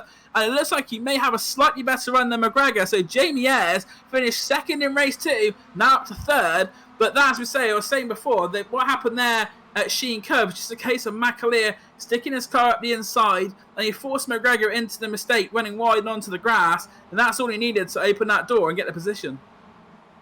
Yeah, I think McAleer was never actually going to make a full sending manoeuvre. He was just doing it to slightly off-put McGregor up in front. McGregor, I think if he took his normal line, he would have been fine, but there's always that chance in the back of your mind thinking maybe is he going to try something into this corner? Is he actually going to commit, or is he just present his car there and just let him know that he's there? But that's allowed Steve Hefford to get nearly 3 seconds clear, and we've been saying, when is Steve Hefford going to be getting his first race win? Don't want to jinx it, cursing the commentator. I'm going to be touching all the wood I can find in my room to say that Steve Hefford could be on track for his first race victory. It's looking more like it as the race goes on, and Steve Hefford, we say he's due a win. He's been due one all season, really. He's been one of the fastest drivers in the championship. He has 7 podiums and he's had 19 top 10 finishes. It's just that win which has sort of eluded him up to now. We were looking earlier, a bit further on, earlier on, a good battle was sort of midway through the pack as well. But Martin Sampson, we're looking at the AM leader, and Team Automatic Not Killer have already had 1 AM victory tonight with Rob Graham in the first race. Martin Sampson can make it 2 AM victories for Team Automatic Not Cool. He's got quite a gap as well. His nearest rival in the AMs is Mick Barry, who's down in 14th place. So Martin Sampson he's got, I think, just over a lap to hold on to this position. In fact, the last lap ball going out now for Steve Hefford. So we are on the final lap. Steve Hefford, 2.4 seconds. He did lose half a second to Stephen McAleer on the previous lap, but McAleer, I don't think it's going to get close enough. So Steve Hefford from Momo goes into Druids now, and the battle behind, as close as ever, that's Jamie Ayres and Aaron McGregor fighting it out, and Daniel Hunt's got himself involved in the battle as well. So Daniel Hunt on the outside of Aaron McGregor. McGregor's been on a very good race in this way. He's been fighting all the way. Aaron McGregor, definitely one of his better showings in the BSR MX5 Pro Series, but Aaron McGregor in 4th place with Daniel Hunt in 5th. Jamie Ayres, though, currently rounds out the podium in 3rd place. This battle will, I imagine, go on right until the end of the race. And Steve Hefford, although the gap is getting a little bit lower, I don't think they're going to have enough time to catch him. Yeah, Steve Hefford's on track at the moment for his first race victory here.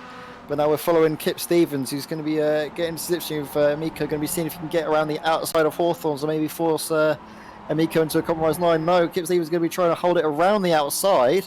A very, very opportunistic maneuver there, but you can see Kip Stevens trying to cut to the inside, but as a result of that outside line, he's felt compromised. Now we see Steve Hefford going through these last couple of corners here. As long as nothing goes awry here, we should be seeing Steve Hefford coming through to win his first race of this BSR MX5 Pro Series Championship.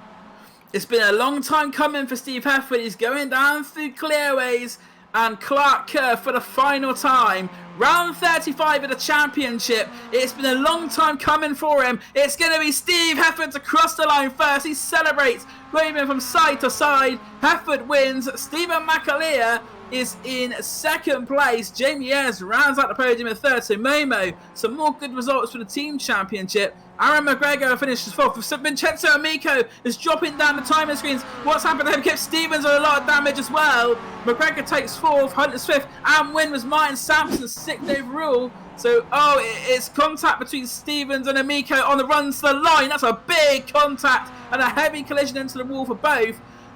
Vincenzo Amico didn't seem to... Oh, that's a tough one.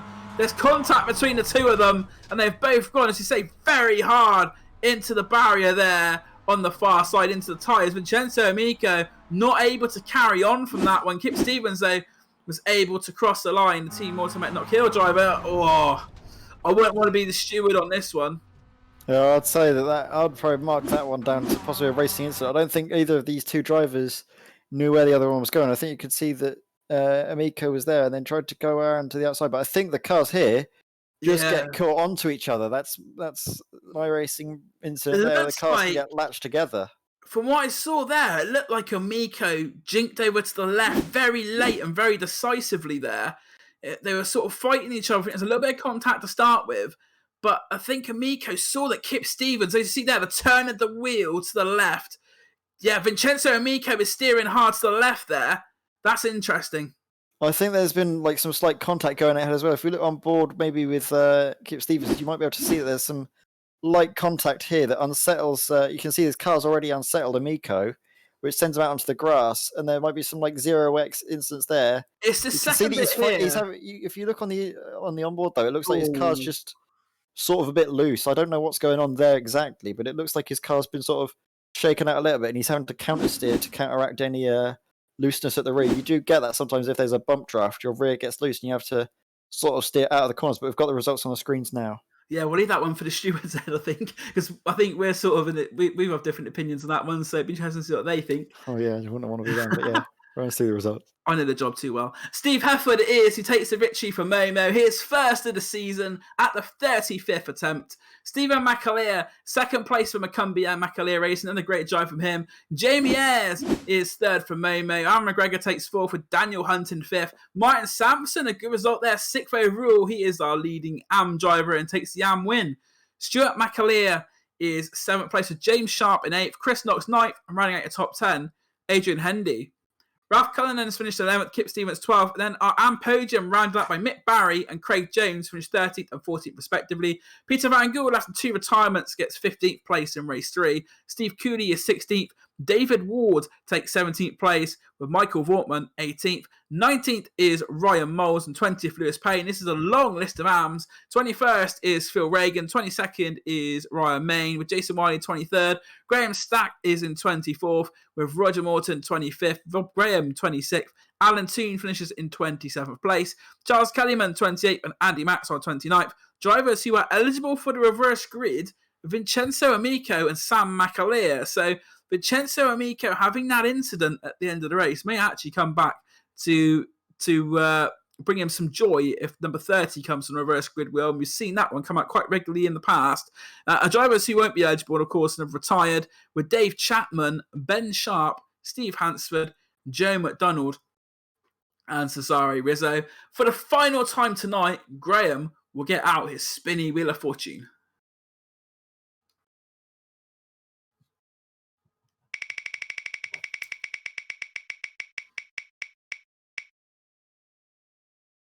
Well, it's a full reverse grid. So that puts Sam McAleer on pole and Vincenzo Amico alongside him. So Vincenzo Amico, after having the devastation of that run to the line in this race, puts himself on the front row through Graham Sessman's reverse grid wheel. So there's going to be McAleer and Amico on the front row of this one.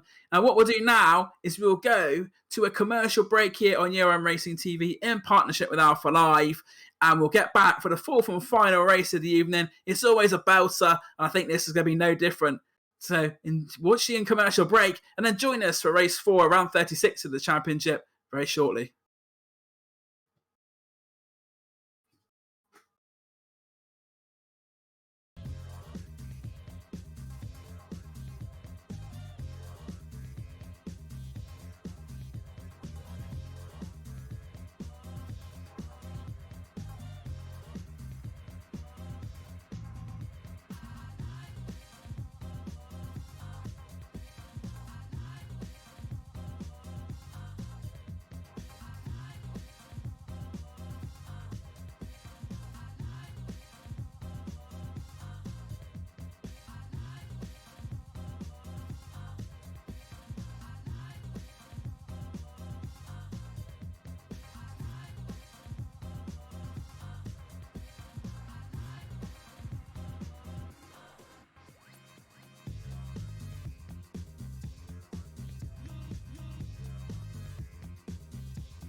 Welcome to You on Racing TV in partnership with Alpha Live. I'm Edward May. Joined with me in the commentary box is Dan Blake, and we're on track for a grandstand finish for round 4 of this BSR MX5 Pro Series. Full reverse grid after an amazing show that saw Steve Heffer take his first victory in this BSR Pro Series. We've been talking every race meeting. We seem to mention, when is Heffer going to pick up his first victory? When is it going to happen? And we've seen today that it's finally come to fruition.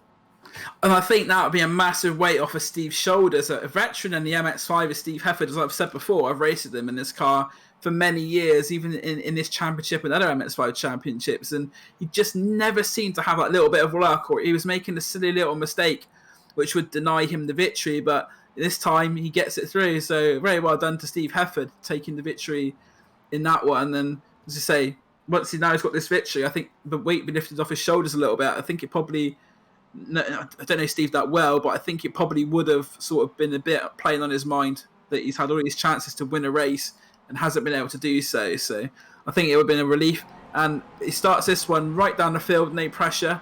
So we'll see what Steve can do, because Steve is actually currently third in the championship. So he's one of the championship front runners. So to get that win will be very valuable to him. And this fourth race, round 36 at Brands Hatch, also looks like going to have a touch of darkness. The MX5 lights illuminating, so that'll be another element to add to this one. Yeah, like you mentioned, I know that I would be in Steve's position. I know that I would definitely be, would have been feeling the pressure. And luckily in the AM series, I was able to snatch a few wins early, which managed to settle my nerves and make sure my driving was much more consistent. We should be seeing that from Hefford now. His driving becomes much more consistent, and he should be. We could even see a run of good form from him in this kind of races, and he could go on a little bit of a charge here. But as always, we are as well joined by Graham Sesford, who's providing these amazing pictures here. We can see the sun's just starting to set around this Brands Hatch GP circuit, and like you mentioned, the lights coming out on these MX5 cars. Maybe that will impact how some of the cars drive around here. Some drivers we've seen in these fourth races aren't always able to carry the form they had from the first 3.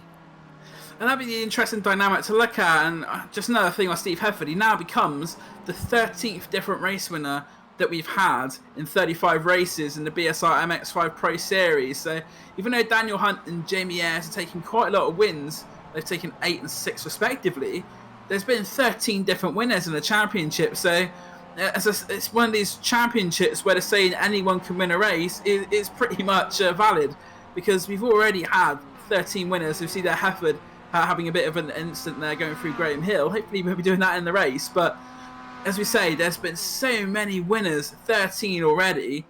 Number 14 could be a chance of that happening in this one. Yeah, definitely, and obviously with the full reverse, we've got anything can and often does happen. We have Miko, who's going to be starting in second place after his rather unfortunate end to race 3 there, when he had to coming together with Clip Stevens. Like you mentioned, it was he'd be hoping that even if he was a lap down, the wheel would shine on him. And after the bad luck, some good has come his way here. So Vincenzo Miko will be on the front row with Sam McAleer, and Sam McAleer had a bit of a frustrating evening, I think, so far. Hasn't really sort of been as high up as we've seen him before, and from what I could see on the chat, he was getting a little frustrated earlier as well. So hopefully the fact that he's got pole position for this fourth and final race tonight, he'll be able to get a result, sort of put a bit more of a smile back on his face for that one. Then you see the cars going through Paddock Hill Bend across the start-finish line. Fantastic camera view, as we say, on this one from Graham Sesford. And we got the number 18, number 19 even, of McGregor. He was very... Kip Stevens even. Kip Stevens changing his livery again. He's fooled me again, Ed. He does it every Makes it very, very hard on us, doesn't he, Kip? He's running what I think looked like a sort of a Red Bull over there, but he doesn't make it easy for us, does Kip, on broadcast to follow his car. I think it's his little game, as we see the police car firing through Paddock Hill Bend. He's exceeded track limits, and the car behind him, Peter Van Gool, has gone even further across. So there's. I think he's had that moment we've all had when we just suddenly see a police car go, oh, okay, here we are. And he's having it again coming out of Druids as well. So Peter Van Gool, a very sloppy first half of the lap there, as we see the police car taking an interesting line there through Graham Hill Bend, getting nowhere near that curb and astroturfing. As we saw earlier in the race meeting, that astroturfing can be very sort of slippy. We saw one of the cars earlier tonight have an incident where they caught the astroturf and it actually spat them across the track. So use that astroturf at your peril is probably the message I give. We've had 10 minutes of this practice session already, so pretty shortly, usually around this time, is where the series director, Mick Barry, who sets up all the sessions and sort of advances them, he'll be doing that very job, I imagine, very shortly, where he advances the session, and then we get round 36, race 4 of the night underway. As you see the police car again, going to do some off-roading there. I think as well, just to come back to the point you were making about the AstroTurf there, at least on the exit of Druids, you have like a very small amount of AstroTurf, and then it's grass. It does look to invite you out to run a little bit wide there at Druids, but if you just get that little bit off of the AstroTurf, because it's a not very long strip, it's like a thin strip of it that you could use, but as soon as you dip even the slightest bit of your wheels off onto the grass, you are going to be pitched around. It's an area where you're getting me on the full throttle, shifting up through the gears, very high revs, and these MX5 cars do not like getting like 1 or 2 wheels onto the grass. If you get all of your wheels onto the grass, you can sometimes salvage things, but just 1 or 2, and especially at the rear, cars will not be happy. As we see something going on with the frantic racing cars in the pit lane there, and I think that's one of the Ronin Stim Sport cars as well joining in. And he's going to be turning around. He's almost like a big hockey puck. He's going to be sending around this circuit. The admins have put a stop to that and making sure everyone's going to be behaving themselves and getting out onto the grid for the race start. So, here we go then. It is round 36, race 4. Sam McAleer on pole position, Vincenzo Amico alongside him. Andy Maxwell and Charles Kelly for Team Optical on the second row. Then it's Alan Toon, Rob Graham, Roger Morton, Graham Slack, Jason Morley, and Ryan Main running in top 10. Phil Reagan is 11th with Lewis Payne in 12th place. 13th is Ryan Miles and Michael Waltman 14th. David Ward, Steve Cooley, Peter Van Gool, Craig Jones, Mick Barry, and Kip Stevens are out in top 20.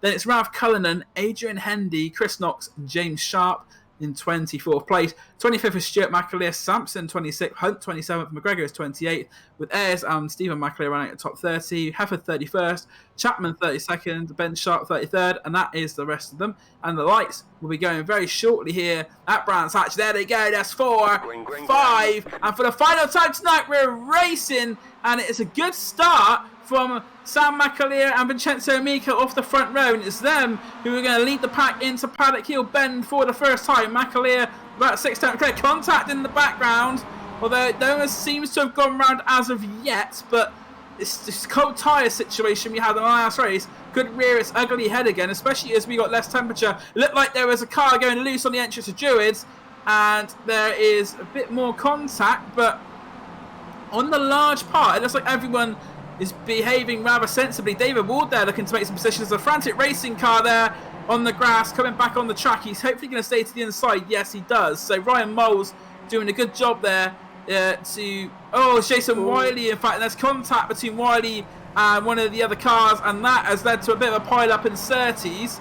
Kip Stevens involved, James Sharp involved. So one of our front runners is involved, James Sharp, Roger Morton, Dave Chapman as well, slowed down for the instant and lost a lot of time, but that's what we want to see in this series. We want to see the drivers slow down for these incidents, but at the front it is still Sam McAleer leading, but Amico has caught the 6/10 gap already. It's now down to 4, and they're already starting to make a little bit of a break from Charles Kellyman, who sits in 3rd place. Maxwell is in 4th, Graham 5th, Moles 6th.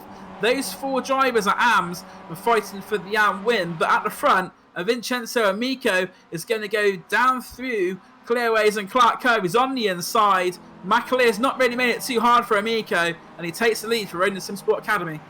Yeah, now Amico's going to be hoping to try and get clear. He's got a decent cushion behind him. All of these AM guys are going to be battling amongst themselves and dropping back. As you see Chris Knox coming together with Yoronka. Might have been a slight 0x contact on the rear. It's McAleer. That was becoming McAleer, I think, that there was some form of incident with. And you can see Chris Knox dropping right down the order. He had a bit of a door check from the police car there. But we can just see up ahead now all of these cars going through Paddock Hill very, very close together, doing very well to not encounter contact. And we see some cars in the background making moves into Druids. There's contact in the back there. Yeah, it looks like there's a large incident going on there. Adrian Hendy, Kip Stevens, Daniel Hunt involved. And there's another accident there. A frantic racing car's tapped Mick Barry. That's gone round. Chris Knox involved as well. So we said the driving standards in the first three were pretty good. And it's sad to say this, but maybe a little bit of slippage. But as you say, you can say that. But as I go up to Jewish, you do get that Constantina effect where drivers are braking maybe earlier than expected. But really, considering what we've had in the first three races, it's not been the most cleanest of starts to race 4. But that usually is the case. It's the second context curse. We've gone to a replay now, so we'll jump back to that later. But we can just see the incident here. We can see Adrian Hendy. Yeah, just gets a little bit of a touch on the back there from Kip Stevens. Yeah, and the Red Bull Mazda changed his livery yet again, and it doesn't seem to have worked out for him. He's been involved in yet another incident. As we fire now, we can see there's a frantic racing car here. So an incident sparks this. So it's Lewis Payne that gets into the back of Kip. So it's the domino effect. They've all sort of gone into the back of each other, that sent the other car forwards, and that's caused a rather unfortunate pile-up there. And then it looks like Lewis caused a second pile-up between himself, Mick Barry, and Chris Knox as well. So that's one for the stewards to look at after the race, and the stewards do a fantastic job here in the BSR MX5 Pro Series, getting on top of it all and making sure that everything is done fairly and that people's opinions and sort of things are heard. Vincenzo Amico, though, not been able to pull away from Sam McAleer. The gap is still around 0.3 of a second. So McAleer has been able to hold up to Amico, though Amico's gone very wide there through Graham Hill Bend, and that is an invitation that Sam McAleer can't say no to, because on the run down to 30s, he's going to put it down the inside, tries to brake later than Vincenzo Amico, but it looks quite similar. But Vincenzo Amico has now lost the lead to Sam McAleer, but it looks like Amico has the better run out of 30s. So on the run down Pilgrim's Drop, McAleer could find himself under threat again. See, if I was Amico and McAleer, I'd try and work together at this stage, because battling together like this is only going to slow you down and bring you into the clutches behind. Obviously, it's Charles Cameron and Andy Maxwell, the AM drivers. They shouldn't be wanting to engage with themselves in a battle with the pros, but we can see that Stephen McAleer's on a charge, David Ward's on a charge, Pete Van Gool, Jamie Ayres. They could all make their way through these AMs up in front, and if McAleer and Amico keep battling like this, they might not be alone at the front of this race. It's interesting, we say about drivers working together, and as you say, this is a prime example. The three drivers behind are AMS. David Ward is sick for Vincenzo Amico, very close to the rear of Sam McAleer. They're under braking, and Macumbi McAleer, another new team to the championship this season, and all three of the drivers in that team have won races, are Sam McAleer, Stuart McAleer, and Stephen McAleer. All three of them have taken victories, so the change for the lead there, Amico back in front. So Vincenzo Amico has taken the lead away from our camera, and it's going to be McAleer on the outside trying to take it back. But Vincenzo Amico from Radiant Sim Sport Academy back in the lead. A little bit of a nudge there from Sam McAleer, nothing too major, but there was contact made between the two cars behind. There's been an overtake as well, because Rob Graham has got ahead of Andy Maxwell, so the Team Automatic Knock Hill driver has moved himself up into fourth and now second in AM. But the battles at the front of the field, very enticing indeed. McAleer and Amico still just as close, although McAleer had a great one there out of 30s. Yeah, you can see now that McAleer's going to be getting into the slipstream of Amico, but this is the telling point. Are they going to be working together? They've already cleared about 4 seconds to Charles Gunnerman in the rear of the shot here, and I believe they are. They're not going to be trying to fight into Hawthorne. It's not a corner that you'd really want to be trying to make a move into if you can help it, especially when you're this close. You're not right side by side on the corner entry, so there's no need going making it too wide later on. You can see now that Amico has got the line, he's got the track to himself. He's able to pick the line he wants. He doesn't have to compromise from any car in front of him, so he's able just to know that he's not going to be under pressure. But we can see now Graham Slack seems to be having some slight issues here, and has been getting passed by Martin Sampson. He's got Joe McDonald ever present in the rear of the shot there. He's going to be seeing if Joe McDonald can actually make an opportunistic manoeuvre. He's down the inside and coming through Dingle Dell. He might be able to get the move stuck here. Yes, he does. Good move there by Joe McDonald, the American driver. Has a car off, and that is Steve Cooley. So Steve Cooley for Ronin Simsport's had an accident, finds himself on the grass, losing a lot of time, and maybe even damaged that Ronin Simsport car. But as we went out, we'll have a replay. Yeah, he's spun it on his own. Very lucky not to spin in the middle of the pack there, but he has lost a lot of time. But there'll be no damage from that one, luckily for Steve Cooley. The only damage will be positionally.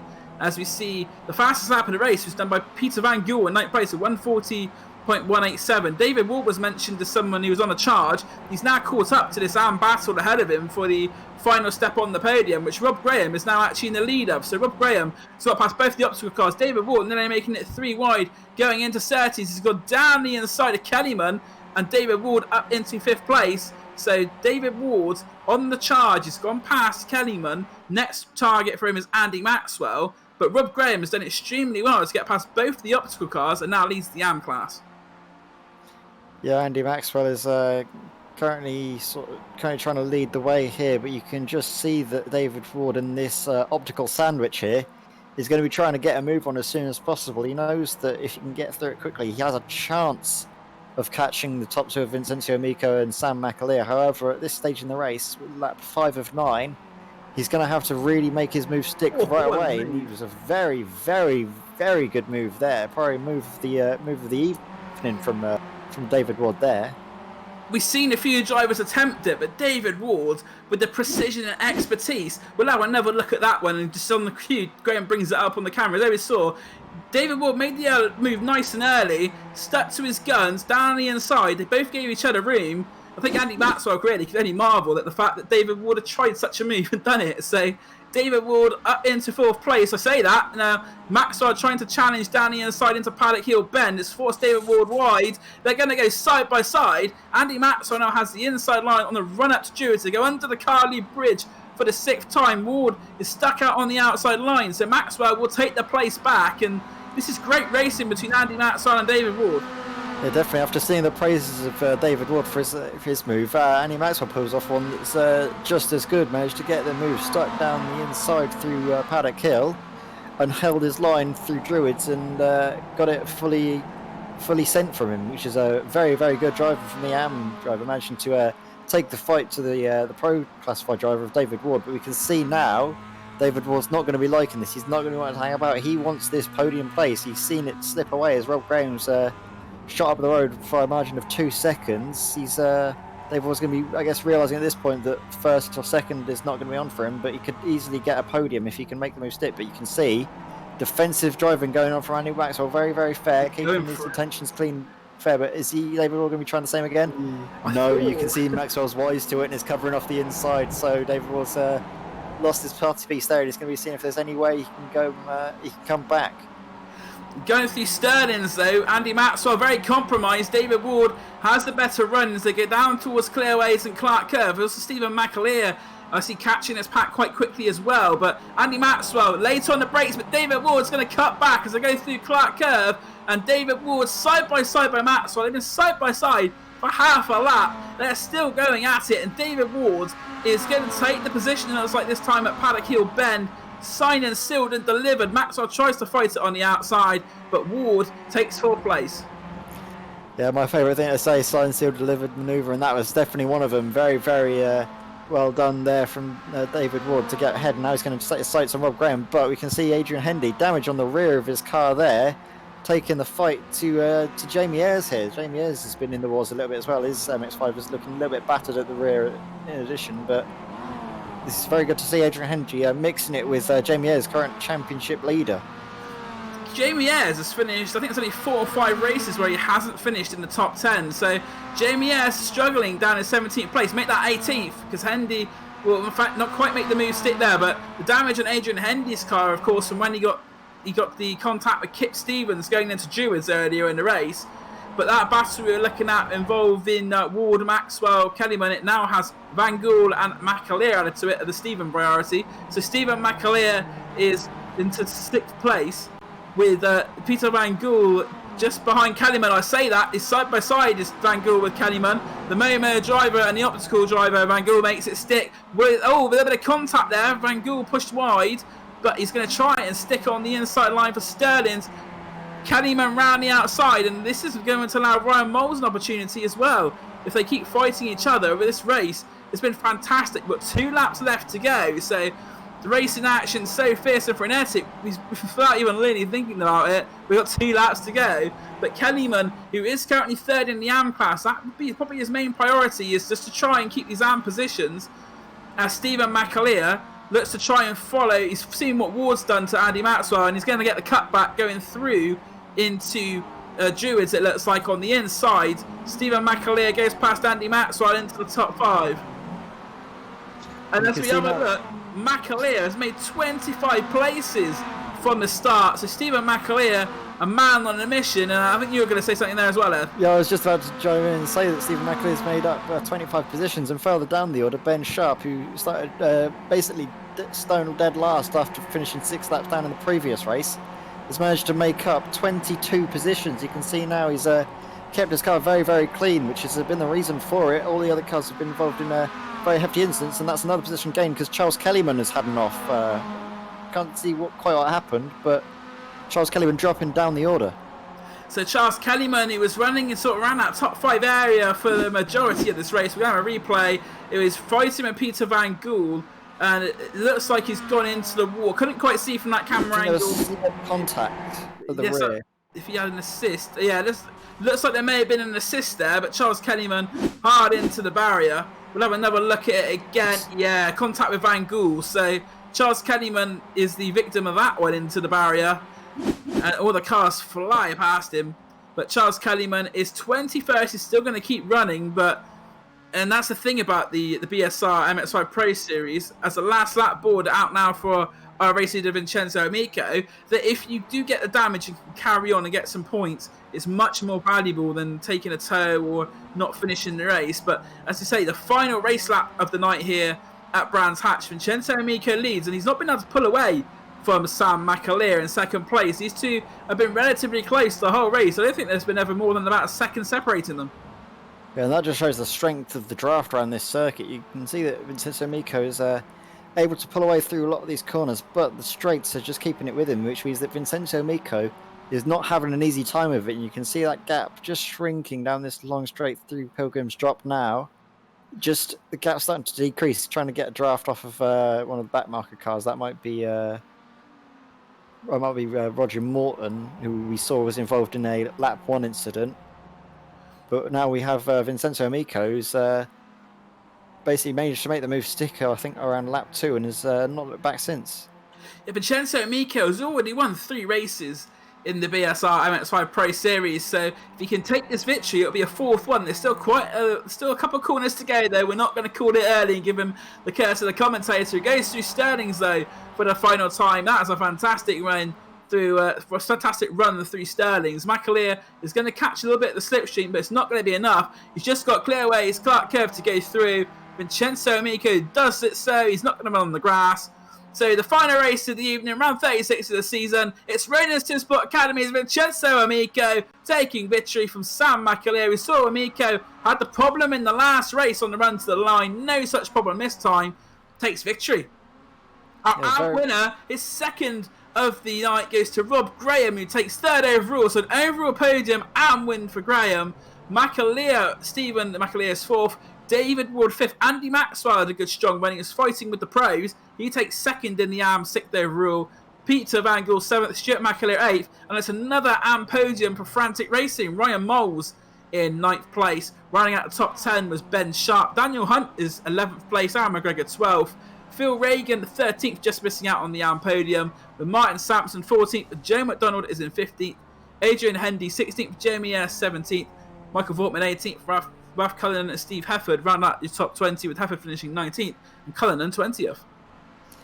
Yeah, quite a few cars, I think, going to be classed as non-finishers just due to the incidents in this race. But very, very good driving from Amico there to make the move stick early on cleanly and keep his driving clean and get away at the front. Also, very, very good driving from Rob Graham, taking the fight from the pros, managed to gain 3 positions and got the AM victory there. So it's good to see Rob Graham there up at the sharp end of the field, and Stephen McAleer and Ben Sharp, some of the biggest movers in this race, 26 and 23 positions gained respectively. That's definitely no mean feat, even though some of the cars in this race were involved in incidents that saw them drop through the order. A very, very good result, and now Dan's going to run us through the order. So Vincenzo Amico takes round 36 as 4th for the season. Sam McAleer is in 2nd place. Rob Graham is 3rd and takes the AM win. Stephen McAleer 26 places gained, and he was less than a second off the podium. He finishes in 4th, with David Ward in 5th. Anthony Maxwell, as we say, second AM driver. He finishes 6th. Peter Van Gool, 7th. Stuart McAleer, 8th. So all 3 of the McAleers in the top 8. Ryan Moles is 9th and takes the final AM podium place, just ahead of Ben Sharp in 10th. Daniel Hunt is 11th, with Aaron McGregor in 12th. Phil Reagan, 13th. Martin Sampson, 14th. And Joe McDonald, the American, is in 15th. Adrian Hendy, we saw him have contact in that one. He was 16th. Jamie Ayres, 17th. Another one who suffered damage in that one, but he was able to bring it home and get some points on the board. Michael Vaughtman, 18th. And rounding out your top 20 are Steve Hefford and Ralph Cullinan. Jason Whitey was 21st and Graham Slack 22nd. Ryan Main 23rd. Roger Morton 24th and Kip Stevens 25th. Drivers who finished one lap down and will get points is just the one driver, which is Craig Jones. And there is quite a list of retirements for this one. It is Charles Kellyman, who is the first of our retirements. So it's very unlucky with that incident. He was not able to carry on. James Sharp was also a retirement, and there's going to be a few more retirements as well, I believe, in this one as well. So we'll see who the rest of the drivers are who retired from the race. They were Steve Hansford in the police car, so it looks like someone put a spike strip out for him. It's Steve Cooley, Alan Toon, Lewis Payne, Chris Knox, Mick Barry, and Dave Chapman again. So Dave Chapman having a bit of a rougher time this week compared to last week. But as you say, on this one, we've actually had 4 different winners tonight in the races. So Brands Hatch has certainly provided entertainment and variety along the way. Yeah, like we mentioned earlier, this Brands Hatch GP circuit has been testament to some very, very exciting battles. And we saw throughout this race with 4 different race winners across 4 different races. It's what we'd like to see with this BSR MX5 Pro Series, that the battling is always close, and everyone being so close on pace is most drivers here are in shot for a race victory.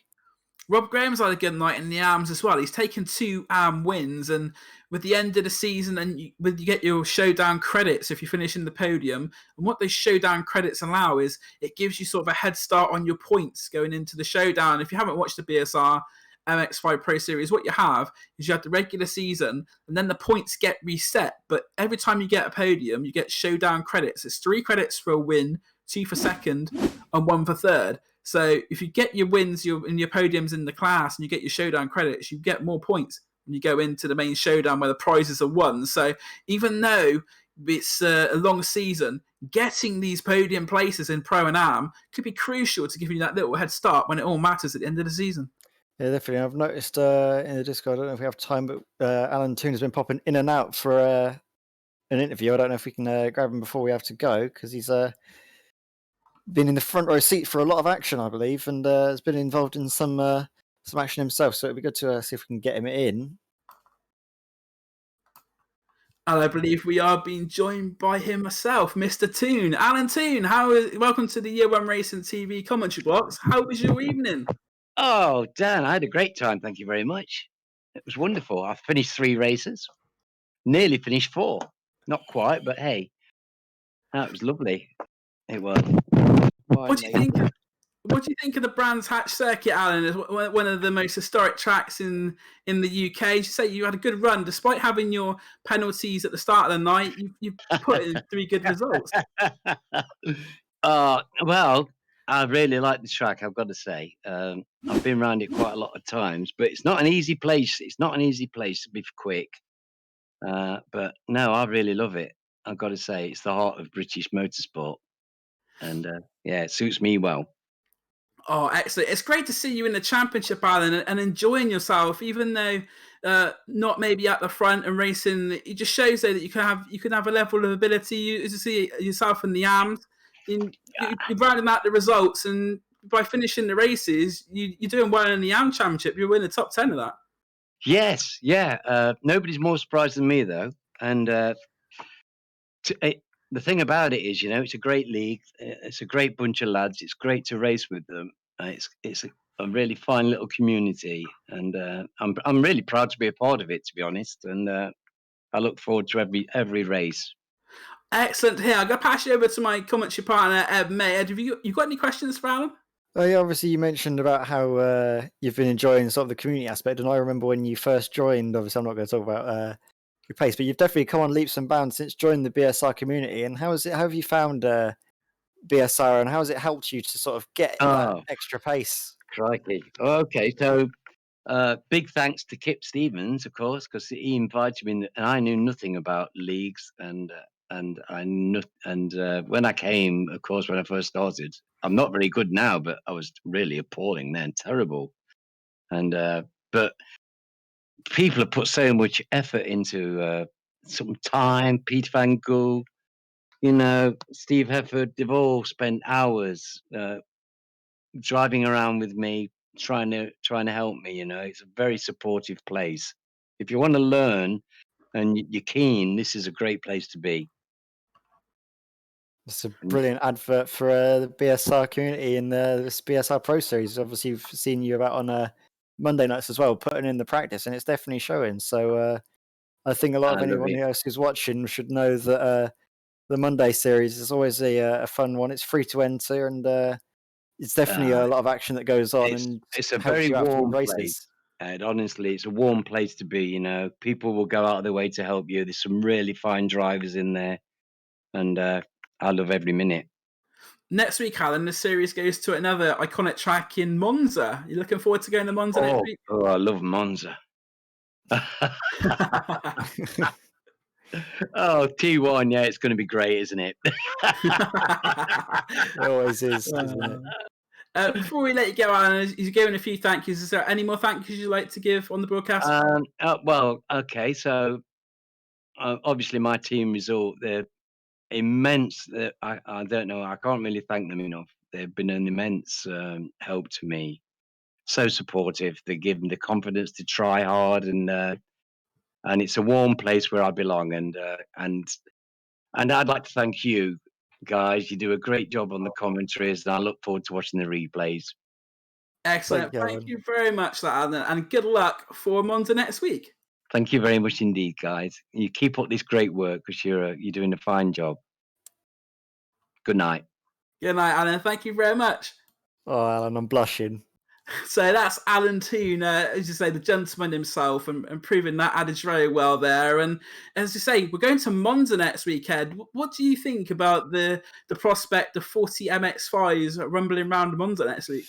I'm going to be saying that everyone needs to keep their wits about them. I think very, very high speed circuit. It's cathedral of speed. It's incredibly quick. A lot of the cars, I'd definitely be looking at seeing them coming through first corner on the first lap, seeing how they can navigate that. That'll be something else. And Ascari as well, one of the areas of the track where you might see some people trying to send moves down the inside on the first corner of that Ascari complex. So yeah, it's definitely going to be one to watch for a definite draft fest. And these MX5s are going to be seeing lots of chopping and changing for the lead.